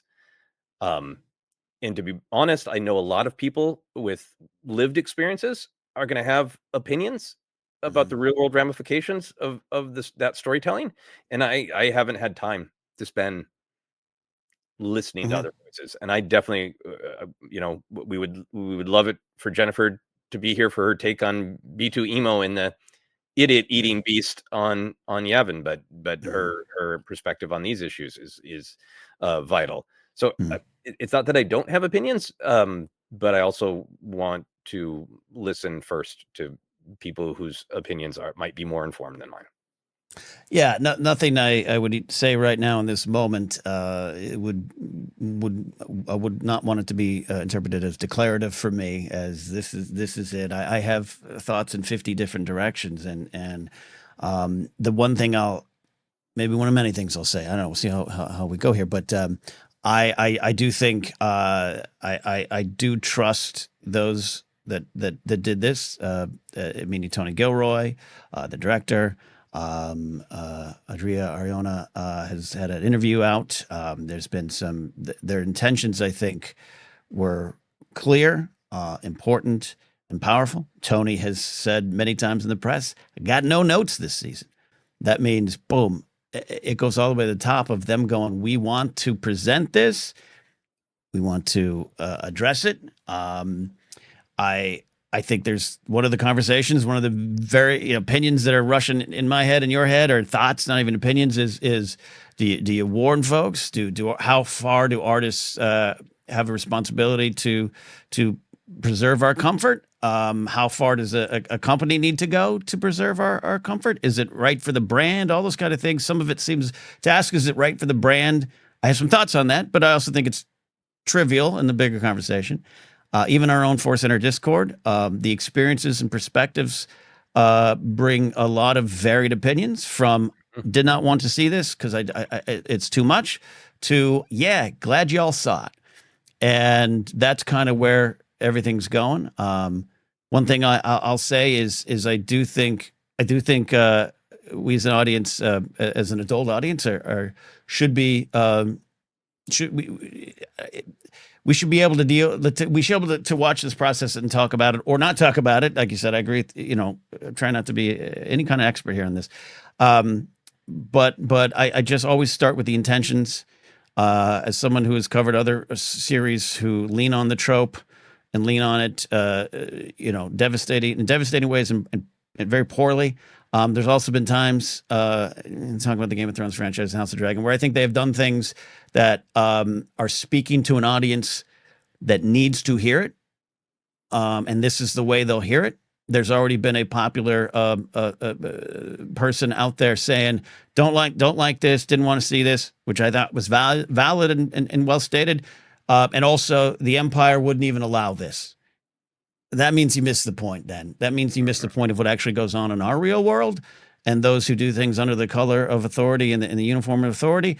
And you maybe have missed large part of what's going on in the Star Wars story. Because it's always been there. You and I, even off air, ran down a list of, like, a lot of people are posting and skeeting and putting out there of Jabba and Leia, this and that. And there's a lot of implied violence in Star Wars. And maybe that's where it needs to stay as a franchise, a conversation for another day, because I haven't fully wrapped my head around it. Mm-hmm. But it's been there.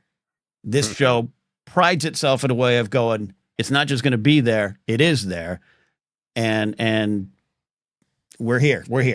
So I don't know. None of that, maybe, like I said, I'm with everyone. I had a little bit of a heavy feeling, a little strong heavy feeling of, I don't know if that sat right with me, but that's the initial viewing. And now it's a journey forward. And like you said, so many other people out there saying valuable things that we'll listen to. Yeah, I think a part of the mission of Andor has been to be unflinching in its representation of the horrors of authoritarianism. Mm-hmm. And Narkina 5 is incredibly well-made television and incredibly upsetting to me to watch. Yes. This was well-made television that felt like I understand the thematic reasons that it's here. It's upsetting to watch. And for me, speaking only for myself as a Star Wars fan, my relationship with Star Wars, it has always been a part of Star Wars of, I love my Emperor Palpatine action figures and I love making the jokes about it, but he's a monster. And same thing with Vader. And the storytelling a journey of Star Wars is this tonal balance to acknowledge horror, and then in terms of how the artists literally tell the story, we're asked to focus on it in a different amount of. On one hand, way over in the original Star Wars film, we have the entire destruction of Alderaan. We have a genocide that is sort of handled as that happened, and it's kind of spacey and fantasy, and it happened, and it's bad, but we're not going to rub your nose in it in a real world way, right? So so the overall film can still be kind of bouncy and fun, and you walk out happy that the good guys won, and you acknowledge it as a fact, but you don't feel it too much. And Andor's been on the other side of it of, to be a fan of Star Wars is to acknowledge the horrors of of fascists and murderers, Mhm. but we're gonna really make you feel it. And this felt like another part of that dance for me of being a Star Wars fan of when do I want to really feel the horror of Star Wars, and when do I want to enjoy the fantasy and the fun and the ultimate message, Mhm. and when do I want to be into the tragedy of Vader and watch him as a horror movie monster and be like, yeah, I don't agree with him morally, but that lightsaber kill was real cool. When do I want to do that, and when do I want to go like, but what did he really do to people? You Mhm. know, what Mhm. happened to that family on the planet Kenobi was hiding out on when he broke that person's neck and dragged him down the street? You Mhm. know, do I, Mhm. Mhm. for me as a fan, it's a constant dance of when do I want to engage? When do I want to engage with it? At what level of simply Mhm. acknowledging the horror as a fact, or feeling it and Mhm. feeling the ramifications of Yeah, and there's something, I'm sure there's some folks who might not even want to continue with the show right now at the sense of, hey, too much. And like I said, there's all that going on. There's this conversation about the brand side of it. I will say, like, the conversation about R-rated Star Wars has been up there for a long time. We've kind of pushed back against that idea because not for this stuff, but because of how that's kind of wielded as a weapon. Now, we need some it. adult Mhm. content, which I think is just this,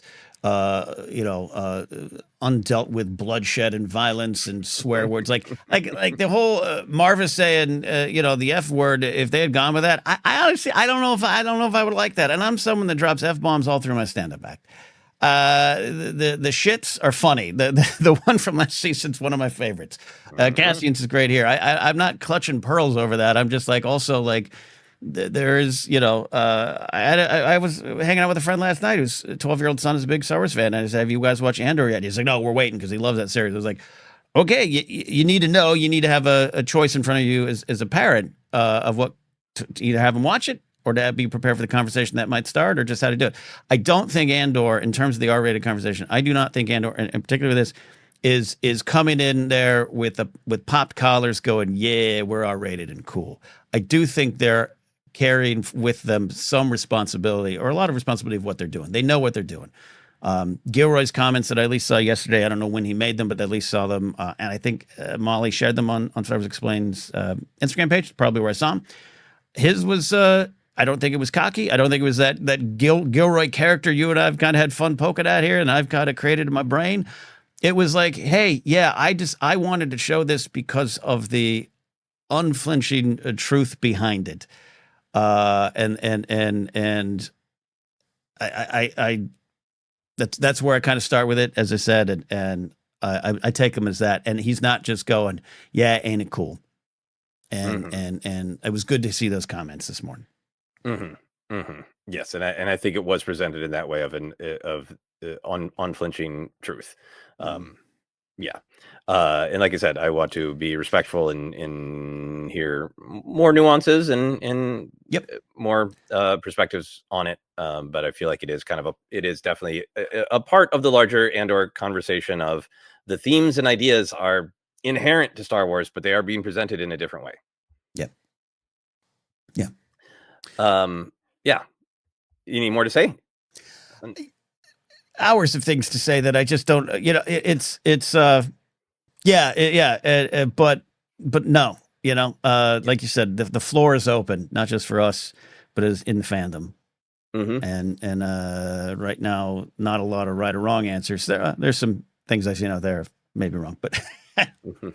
including the Mhm. one I mentioned. But yeah, yeah, we'll Yeah. see. We'll continue. Um, okay, great. So maybe we'll come back to intimacy as a theme, but I think one of the other things I wanted to be sure to talk about is just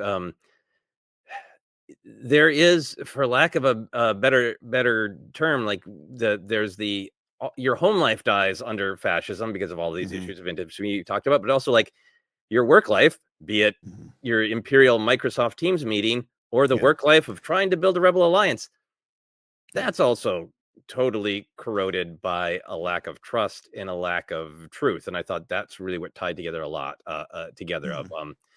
the explicit that there is no alliance part to the future Rebel alliance. Mm-hmm. Mothma and Vel can't trust Lutha and Cinta and Clea. There's no trust there. Mm-hmm. Not only are the idiot rebels a section of rebellion that is now infighting amongst themselves, they won't believe Cassian's truth that he was meeting someone, that he's not in Right. Imperial. There Mm-hmm. is no trust there. And then I think on the Imperial side, what I really loved about it's so funny that you call it his Microsoft Office Teams meeting, is that it's all secrets and fear there. They're the group in power, right? Mm-hmm. They're the one who has a propaganda of the Ministry of Enlightenment, but they're not aligned. Everything is Mm-mm. masks and lies. Orson's speech, to me, is this absolute meta level of masks and half truths, right?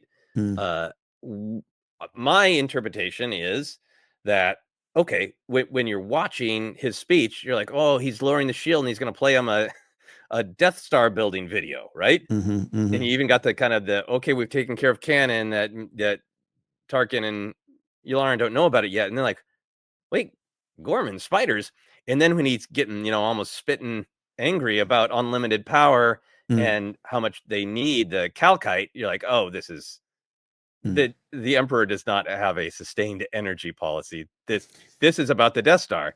Yeah. So this great double fake out of I expected Orson to be talking about the Death Star. Wait, it's Gorman. Wait, it is the Death Star. Yeah. Yeah. So he's even manipulating and lying to the audience. Dedra, that great scene with Dedra, not even wanting the job, to just be like, Mm-hmm. this is too messy and dysfunctional, and Yeah. too many lies and half truths and ways to be caught out, and ways for me, the fascist, to accidentally be harmed by fascism. I don't want this job. I might be harmed by the tools I use to harm people. I don't want that. It's just a show where truth and trust is dead everywhere except for the community on Minra. Mm-hmm. Yeah, how it's also hollow. I love part of gas Anton Lesser. Every line is brilliant from him, but just the to be reminded of your place on the chain of command and all that stuff. Yes. But I love what you're saying. It all being a lie and the use of energy independence. Conversation I've had in real life many times about it's a weighted outlook, but just to have it tied into the Death Star, tied into just the what we want we get, and to see even as silly and wonderfully weird that little travel video was, that it's a fully functional, thriving, as Partagaz says, not insignificant world and society, and that doesn't mean anything and won't. Mm-hmm. We can take it, and it's just a matter of how. Mm-hmm. Was your interpretation of what was going on with Krennic the same? Did you go on a similar kind of journey of, is he going to tell him about the Death Star? Wait, no, this really is about the Death Star. How did you process that? Tell them in the room about the Death Star. Yeah. I almost thought that maybe they all would know or knew, but that doesn't ring true when you think it and play it out in terms of Star Wars. He's so obsessed with it. We know it's his obsession. Again, I met with the Emperor. I know. I think he's going to hold that. That's a card he loves holding. He's an information guy, right? Clout. He's got that clout. But I definitely think it's all about it. Everything. Absolutely. Yeah, and Dedra's too smart. She's gonna. I wouldn't be surprised if she gets to the point of figuring out that this project is not the project that he claims. Right. I actually think that's in play. Yes. Yeah, and her knowledge puts her in danger. Yeah, and it's and instead of her going, "This is horrible," her going, "Well, this is great," but I don't know. Yeah, I don't know about this.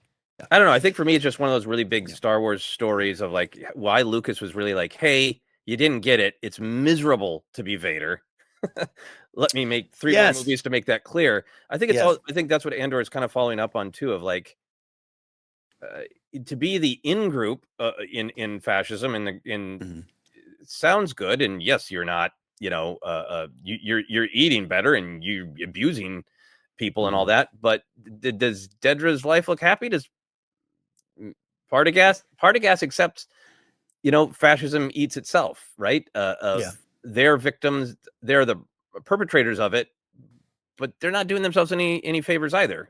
You know, for Partagas to be like, yeah, it's a dangerous assignment, but they all are, because it's an opportunity. It's a win. Yeah. Existing under the Empire is dangerous. And I'm saying that as one of the people who enforces the Empire, you know? Yeah. Yeah. Yeah. I also like the, just in a few moments, you get that relationship between Partagaz and Krennic, and that there isn't one. They're not chum. They're not hanging out in the break room. That Partagaz is part of this group that's important, but Krennic's going to make sure you're underneath my thumb. I thought it played really well. Interesting. And yeah, that they're all going to, you know, the moment Krennic shares some battle plans on the text app machine in this world, Partagaz will leak to the press that this is going on. Yeah, wait for your opportunity. Yep. Wait for the win. It's not a teamwork. Yeah, Microsoft Teams meeting, but it ain't a team. But it's a series of individual wins that we hope leads to greater power for all of us. Yeah. And then on the rebellion side, you want to talk about the idiot rebels? Please. What are your thoughts on there? I really thought it was wonderfully just in your face. We needed that. It's clearly a theme going forward. And it kept playing. The beats kept repeating, and it was wonderfully frustrating, and a sign of things to come. And then the big canon connection we'll talk about, I actually really enjoyed. But great laughs. I laughed all the way through, even the moldy meal bars. Yeah, it was funny, and it was painful. Yes. Yes. The infighting and the waste of loss and resources due to the lack of trust. Due to fighting that battle this way. I thought the Yavin thing was great, because it wasn't, oh, that's how Cassian, maybe he's the one who suggested the base. Like, to me, it wasn't about that. It was about the emotion of seeing the way that base operates with, you know, trust and camaraderie. And, you know, when we first saw it, right, we got people saying we were so worried about you, Leia. Let's pull together as a team and do this. That everybody trying to talk Han into doing what's right. Come home to yourself, Han, and help us out with this attack on the Death Star, right? That to me was the canon power of, in just a few years, we're going to be to this place where they're fighting it.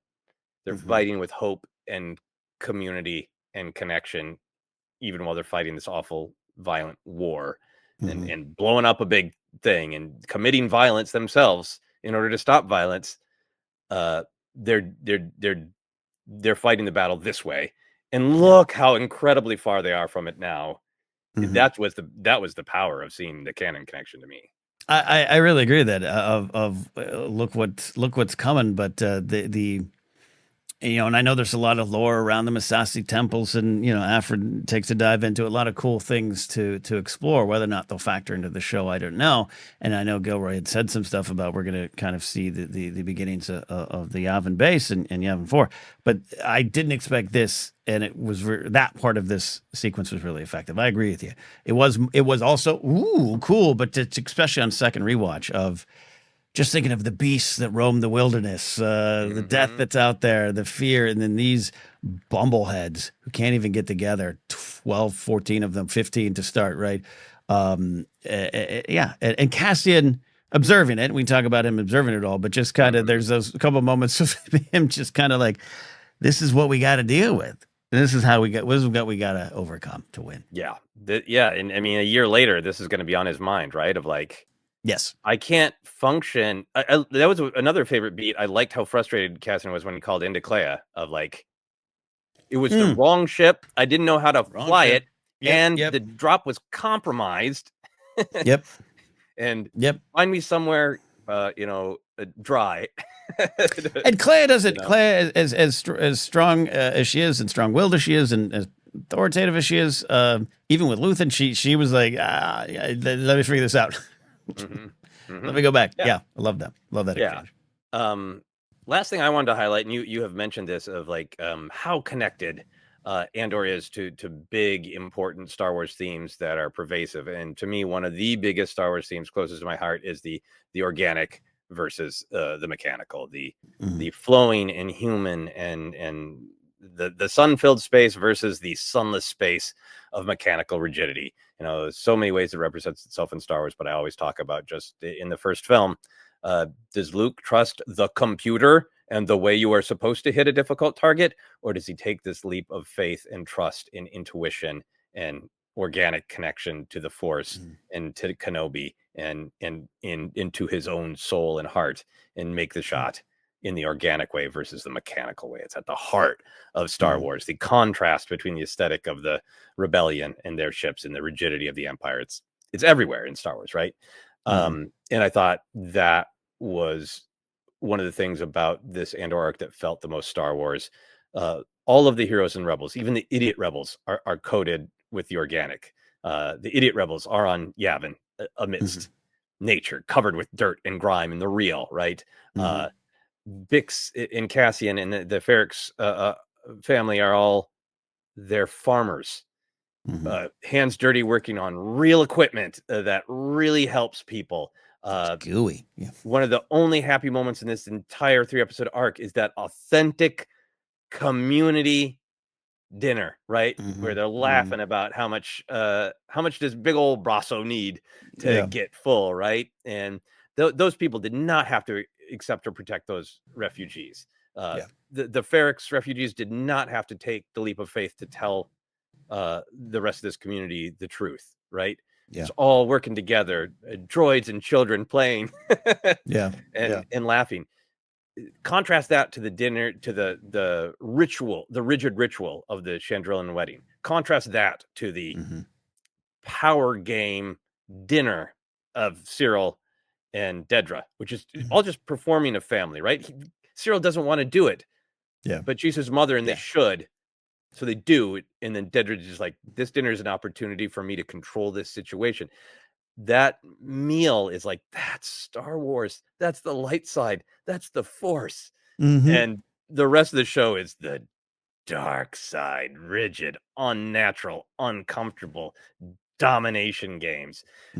It's Black spirit. Yeah, and we get that. We get that again also with the Gormans. The Gormans have a prosperous relationship with the natural world. They're not, the spiders aren't Webberies, but there's nothing in that video or that suggests like they're in harmony with the natural world and they're using the natural resources on their planet to make beautiful clothing to make people happy. And the Empire is like, yeah, we don't even care about what you care about, what you think is natural. We want to take so much that we want to mine you until your planet collapses. We need to move you off. Maybe we'll figure that out. It's a lot of you. We'll see. And then even down to, I feel like it was so great to see Chandrilla and to see that rigid culture, that maybe there was beauty in these cultural traditions and maybe some people still get happiness from it, but to see these characters rigidly trapped by fascism and Chandrillan culture amongst the soaring natural beauty of Chandrilla. Yeah, especially, and no shade at Mon Mothma. She's the next in the line, but like behind this just opulence and wealth, right?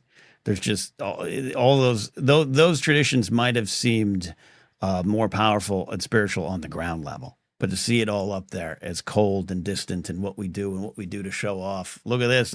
I've returned home one of the 9 stolen statues. Like, yeah, I agree with that. Yeah, it is like all culture that has been co-opted by, hey, this word that the prologue to the novelization uses, greed, ambition, it's so important that we talk a lot about fear, but Lucas's storytelling is so focused also on how greed and ambition can pollute. Even like, I'm sure Chandrillan culture was like, it's not bad that they have culture. It's not bad that they have ritual. It's that it feels like it's been polluted by greed and ambition. Yeah, absolutely. I agree with that. Yeah.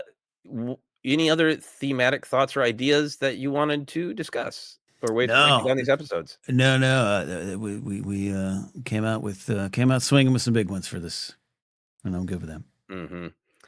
So we like to talk about canon connections in the larger Star Wars story. We are not completists, and particularly for me with 3 hours of storytelling. If I want to make sure that I know every detail, I will watch our friend Alex Damon's phenomenal videos. So I just try to grab some things that I think are interesting for me and interesting to talk about. we talked about the Death Star story running in the background. I didn't catch it until I watched it once, and then I did some spot rewatching of scenes I wanted to revisit. I didn't catch it the first time when Krennic said unlimited power. That the Emperor's goal is, this power project, access to stable, unlimited power. That's pretty great. Um, and I also, I think there's a power in the Death Star being the shadow that affects all of these events. And also repositioning Gorman into being not a random atrocity Yeah. that the Empire is committing on the side, that it is a part, if we're correct, Yep. that's what they want the Calcite for. It's not a random atrocity. It's a part of the ultimate plan to the Death Star. How do you feel about the Death Star canon of it all? I absolutely love it. It ties into Narkina 5 or the end of Andor season 1, and that kind of little post credit scene of it's the Death Star they're building. I think beyond just it is kind of what it's all about right now. We talk about power and the continuing to build the power. This is the ultimate plan that they ended up choosing here, that Krennic is behind and Tarkin takes over. But it's like, all roads should lead to this. The ultimate power in the galaxy. That's what we're introduced to in A New Hope at that conference room table, which doesn't go well for everyone.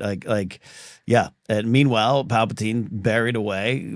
Yep. Build your toys. I need the toys. I need fear. I need power. And I'm gonna start looking at ways to stay alive after all you bleeps are gone, anyways. Yep.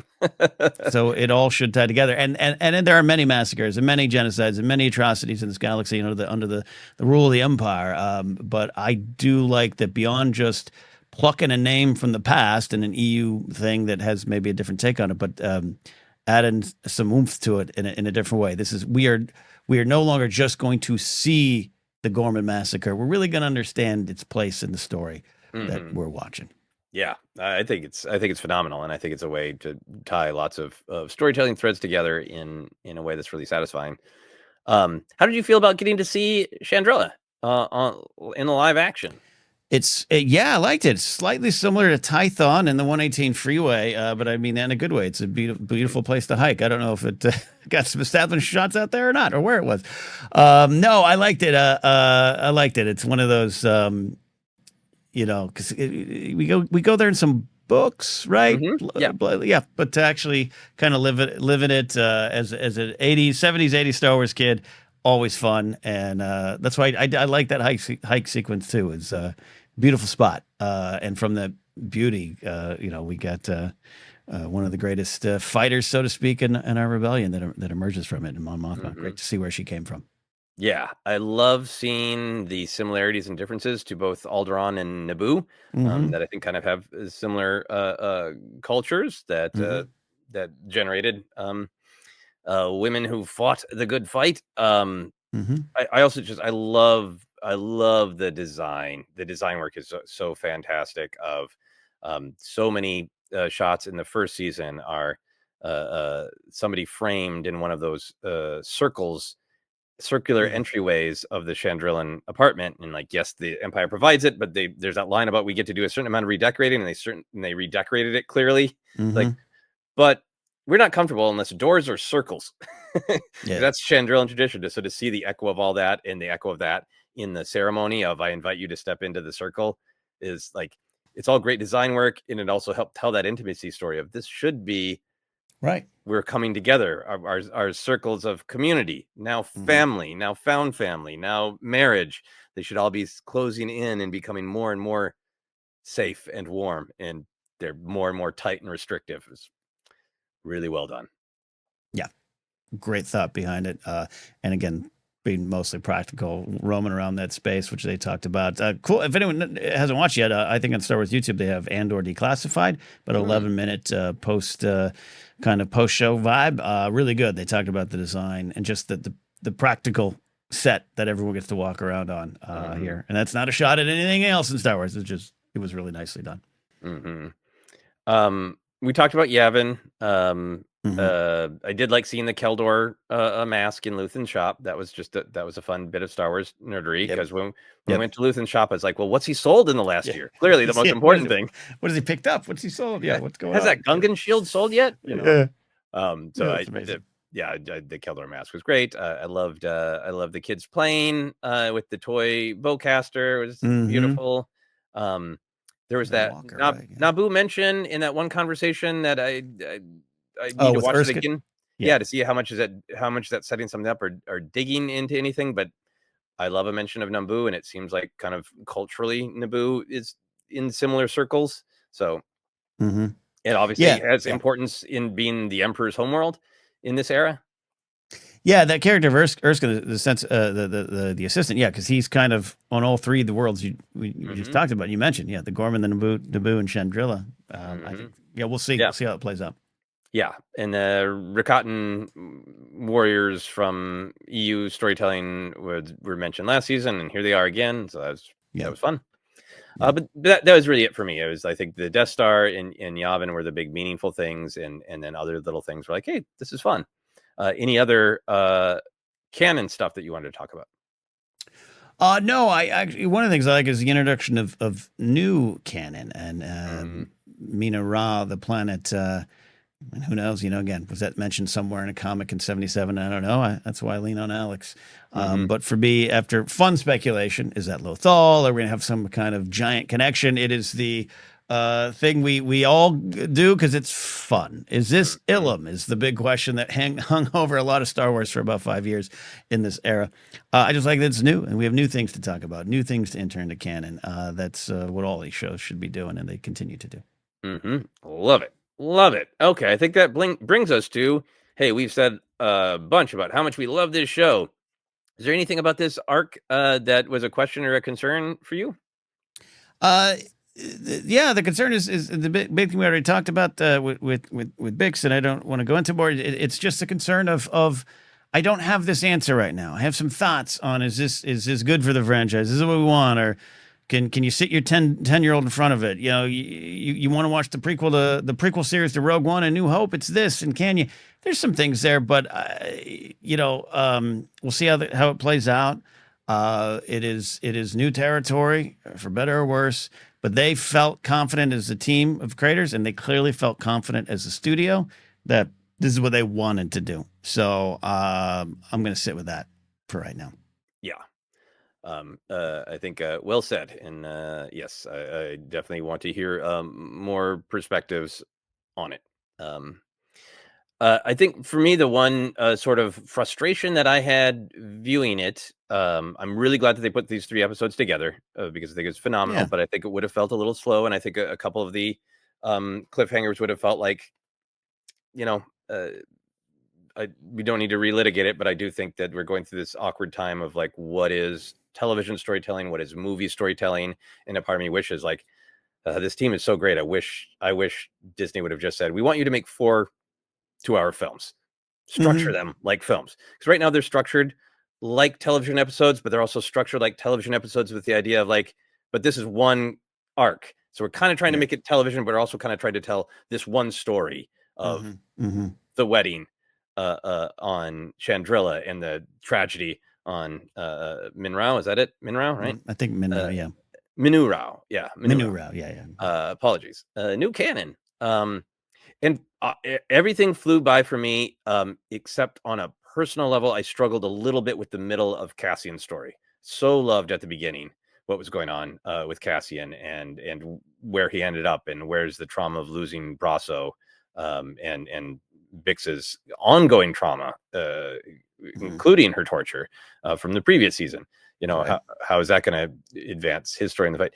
I think for me, when he was on Yavin with the idiot rebels, every individual beat I enjoyed of the idiot rebels, where the theme was clear of the danger and the problem of infighting, the danger and problem of Saw and Luthen's total lack of trust version of Hmm. rebellion. It was funny that they were trying to Yeah. turn the TIE fighter just a little bit. It was funny to me that they were doing rock, paper, scissors. Um, but for me, it was hard to watch because it is too close to some of what I think is happening in the real world. Of we have an enemy to fight in authoritarianism, and there is uh, there's some good discussion, and there's some loss of forward movement from infighting, in my Hmm. opinion. And so it was hard for me to watch that Mhm, and mhm, go, I get it. It's funny. And it's also so painfully relevant that I appreciate it, but I'm kind of writhing. And I think mhm, that was made even a stronger feeling for me in that I love that Andor is introduced to us as a little bit more sure-footed of he is all in on the mhm, rebellion. He is trying to hold on to his joy. He knows his he knows how far he'll go, and he has no compulsion, no problem. If like I'll I will if it's kill I'll or be shoot. killed, I'll kill. Yeah, I'm not I'll setting shoot. this on stun. Sorry, you're in my way. Mhm, Um, but he's already in that place. Nothing about the infighting causes a change in Cassian. So I kind of I think it was hard for me to watch the main character spend an episode literally shackled, waiting for idiots to fight so he could get to the people he needed. mhm, It's well done. I get the story, but I just was a mm, little I felt frustrated. I mean, there's storytelling often wants to frustrate you and wants you to yell at the screen, escape, do something. And for me, there's a fine line between I'm enjoying that tension and then I'm held in that tension too long. And mhm, that thread held me in the tension a little bit too long, where it's like, come mhm. on, just escape, Cassian. Yeah, I understand what you're saying there. In poking around the episodes this morning just to make some final notes or just see if I missed anything. I even said to myself like, you know, we get 3 years, a year later in story, but basically 3 years back in the show, and the main character spent most of it in handcuffs in the back of his own ship, or straight. I was like, oh, okay.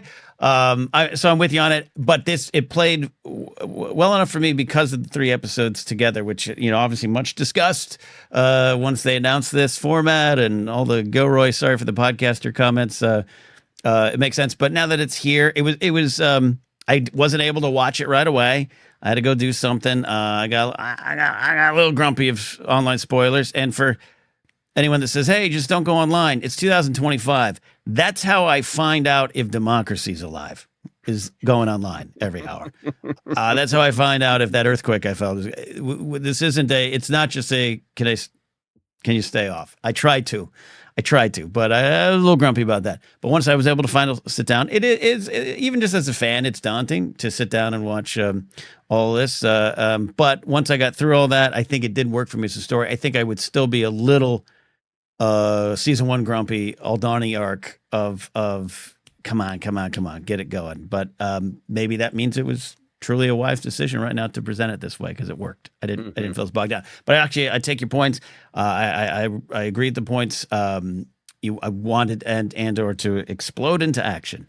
And it sets up, like I said, it sets up everything. Yeah. We got it. The rebellion. We got it. Hey, Clea, what the hell, man? Like, but now I wonder. Same with the take Holma stuff, where we are going to jump a year, and the immediate processing of this by these characters will have skipped ahead as well, which is fine. But I would love the next morning. I would love Cassian going, "Hey, Luthen, want to talk about some things?" I would love Mon Mothma waking up knowing or discovering that, yeah, in fact, your longest old time friend who did make a mistake is now dead, and he's at the bottom of the valley. So that's a question, not a concern. It's just a question of I'm curious to see how they're going to handle that because I'm sure they're going to, but I have to be open to the way they're presenting it. Yeah, it's ultimately a minor criticism, and I think I was thinking about it from the I think I would have been pretty frustrated if it was week by week, and there was an episode in the middle of this 3 episode arc where the title character is kind of frozen from action, and maybe I'm feeling that even more deeply because of everything going on in the real world, and because this is a 3 episode arc about people being able to in-access freedom. It was extra frustrating to watch the super charming title character being held back. So maybe that's an argument for it's maybe what I didn't like is it was too emotionally effective in its point. Sure. Yeah. Yeah.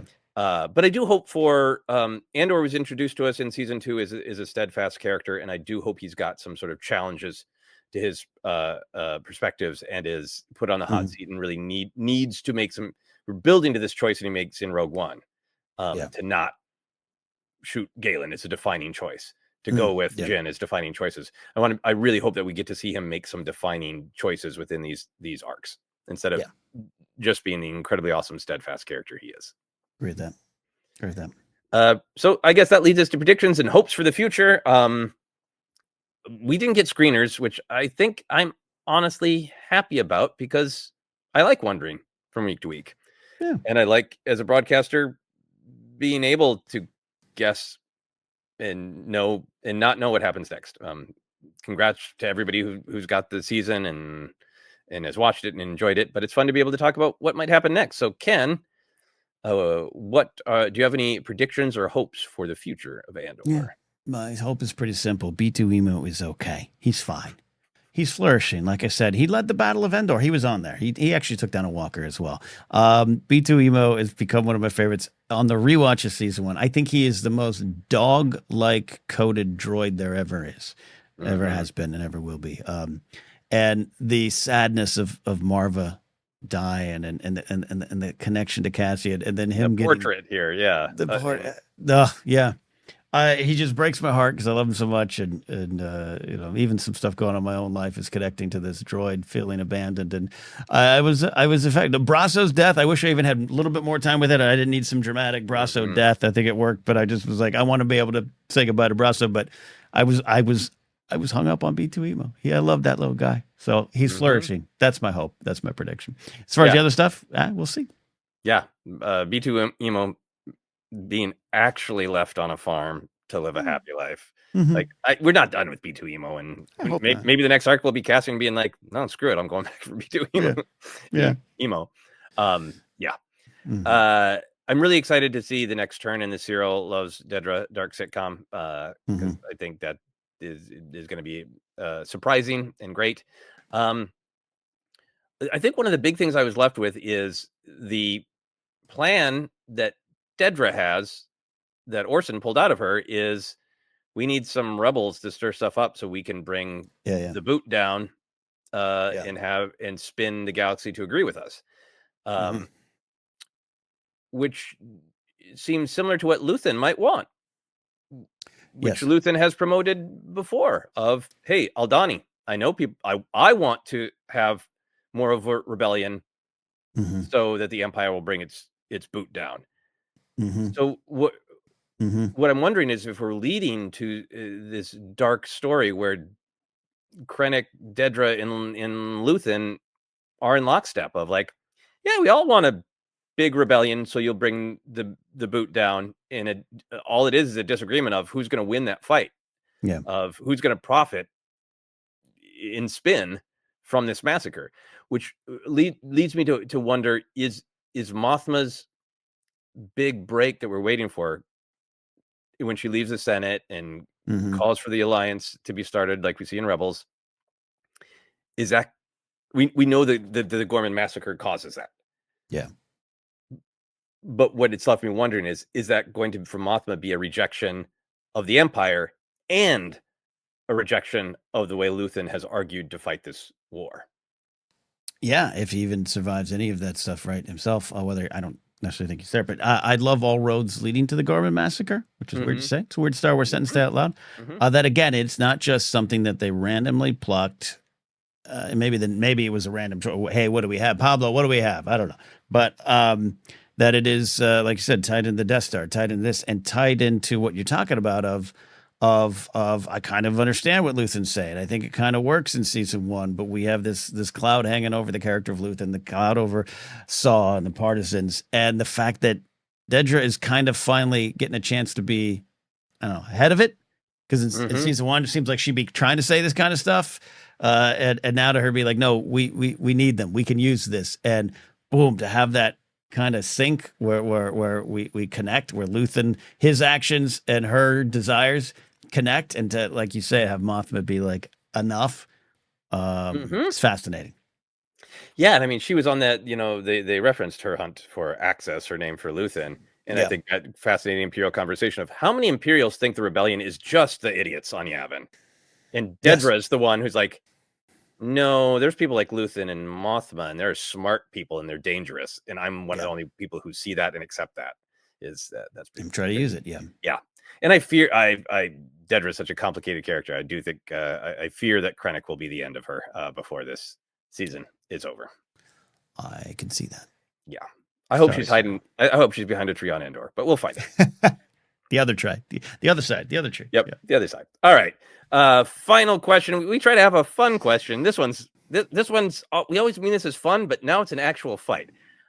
So we often end these episodes by discussing if we could have one toy based on these episodes, what would it be? Now, I'm a part of a group on Facebook, and there was a post that was like 3 hours of Star Wars storytelling, and there's only one toy generated, one vehicle we'd like in the TIE Avenger, and then debate in the comments. So I meant it fun. So if you have a toy based on these episodes, what would it be, Ken? Well, I know the cinema scene we're not getting. Yeah, I would want that space oxen at the picnic with Hey Chew in action. Sitting there, I'd want that. Give me a Black Series with a Brasso, maybe a Brasso in his overalls, and a picnic table, B2 Emo, and that oxen. What if that's the only Lego set? Is just happy dinner on the farm Lego set. Happy farm dinner. Happy farm dinner. That's what I want. Kids, don't ask any questions about what happens with any of these characters. Yeah, we joke about the cinema scene sets a lot of the Power of the Force, the 90s, early 2000s.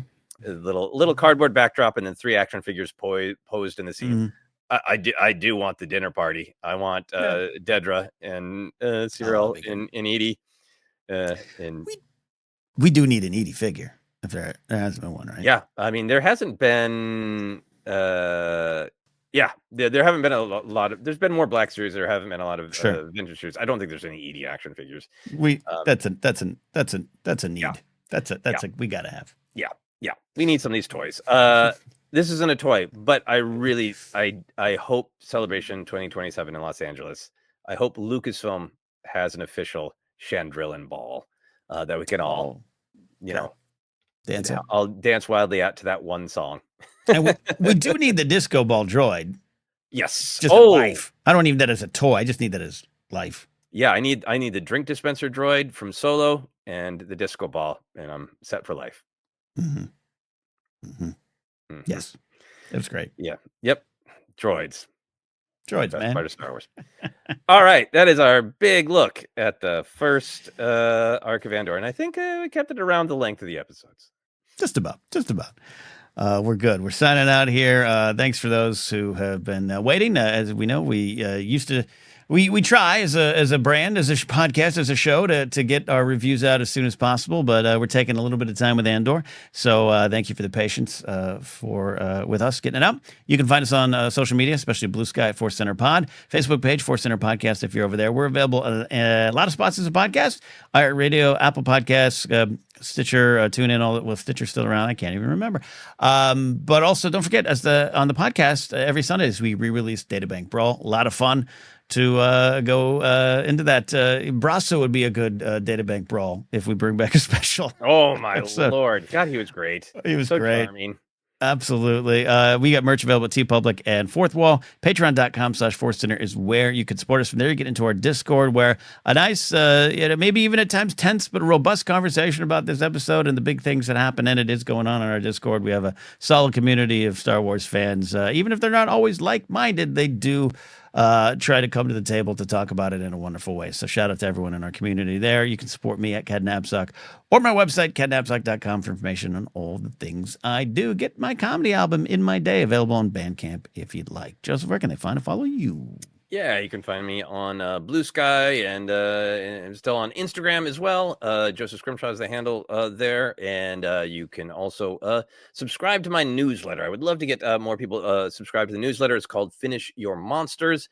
Each week I set a goal for myself, and then I discuss whether I made it or not, and discuss what's going on in my life, what I get out of various creative things I either do or go see other people do and make. And I really want, my goal with it is to try to help other people figure out whatever it is you're trying to get done in life, break it into little bite-sized pieces and can you just finish that? Can Cassian just get all those handcuffs?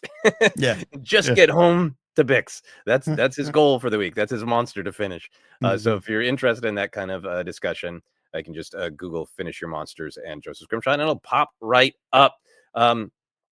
Also, every once in a while we do one of these disclaimers, Ken, of like there's so many different ways to approach art. I think there's the subjective, just did you enjoy it? Does it work for you? Not we watch it again. There are no right answers to that except for yours. And all we do on this podcast is we share a subjective opinion, what worked for us or what didn't. And then I think there's critical analysis. What's at work? What are the themes? What are the ideas? What's your thesis statement? Thesis, please, as Partagas would say. And what's the supporting evidence from the art you're watching to say, yes, that theme's there. And we always want to come from a place of we're sharing our subjective opinions. We're sharing our thematic analysis, and our voices are not authorities. We are people who are sharing what we want to out of love of Star Wars, out of community, and people are going to have many and different opinions, and we always want to leave room for them and respect for them. And as long as they're shared with respect, we love hearing how different people enjoy or wrestle with Star Wars. And I think with a complex show like Andor, it was worth throwing the disclaimer out one more time. Well said indeed. I agree. We also want to shout out Jennifer Landed too. Follow her. If this comes out today, by the time this comes out or you watch it, maybe the event, but doing great work with TCM. And can't wait to have Jennifer back on the show. And if she wants to discuss stuff that happened in this episode on another episode, we will obviously give her the chance. We'll see. All right. That's it. The Andor Report. It's in the books. Just a little over 2 hours. We'll see you next time here on ForceCenter.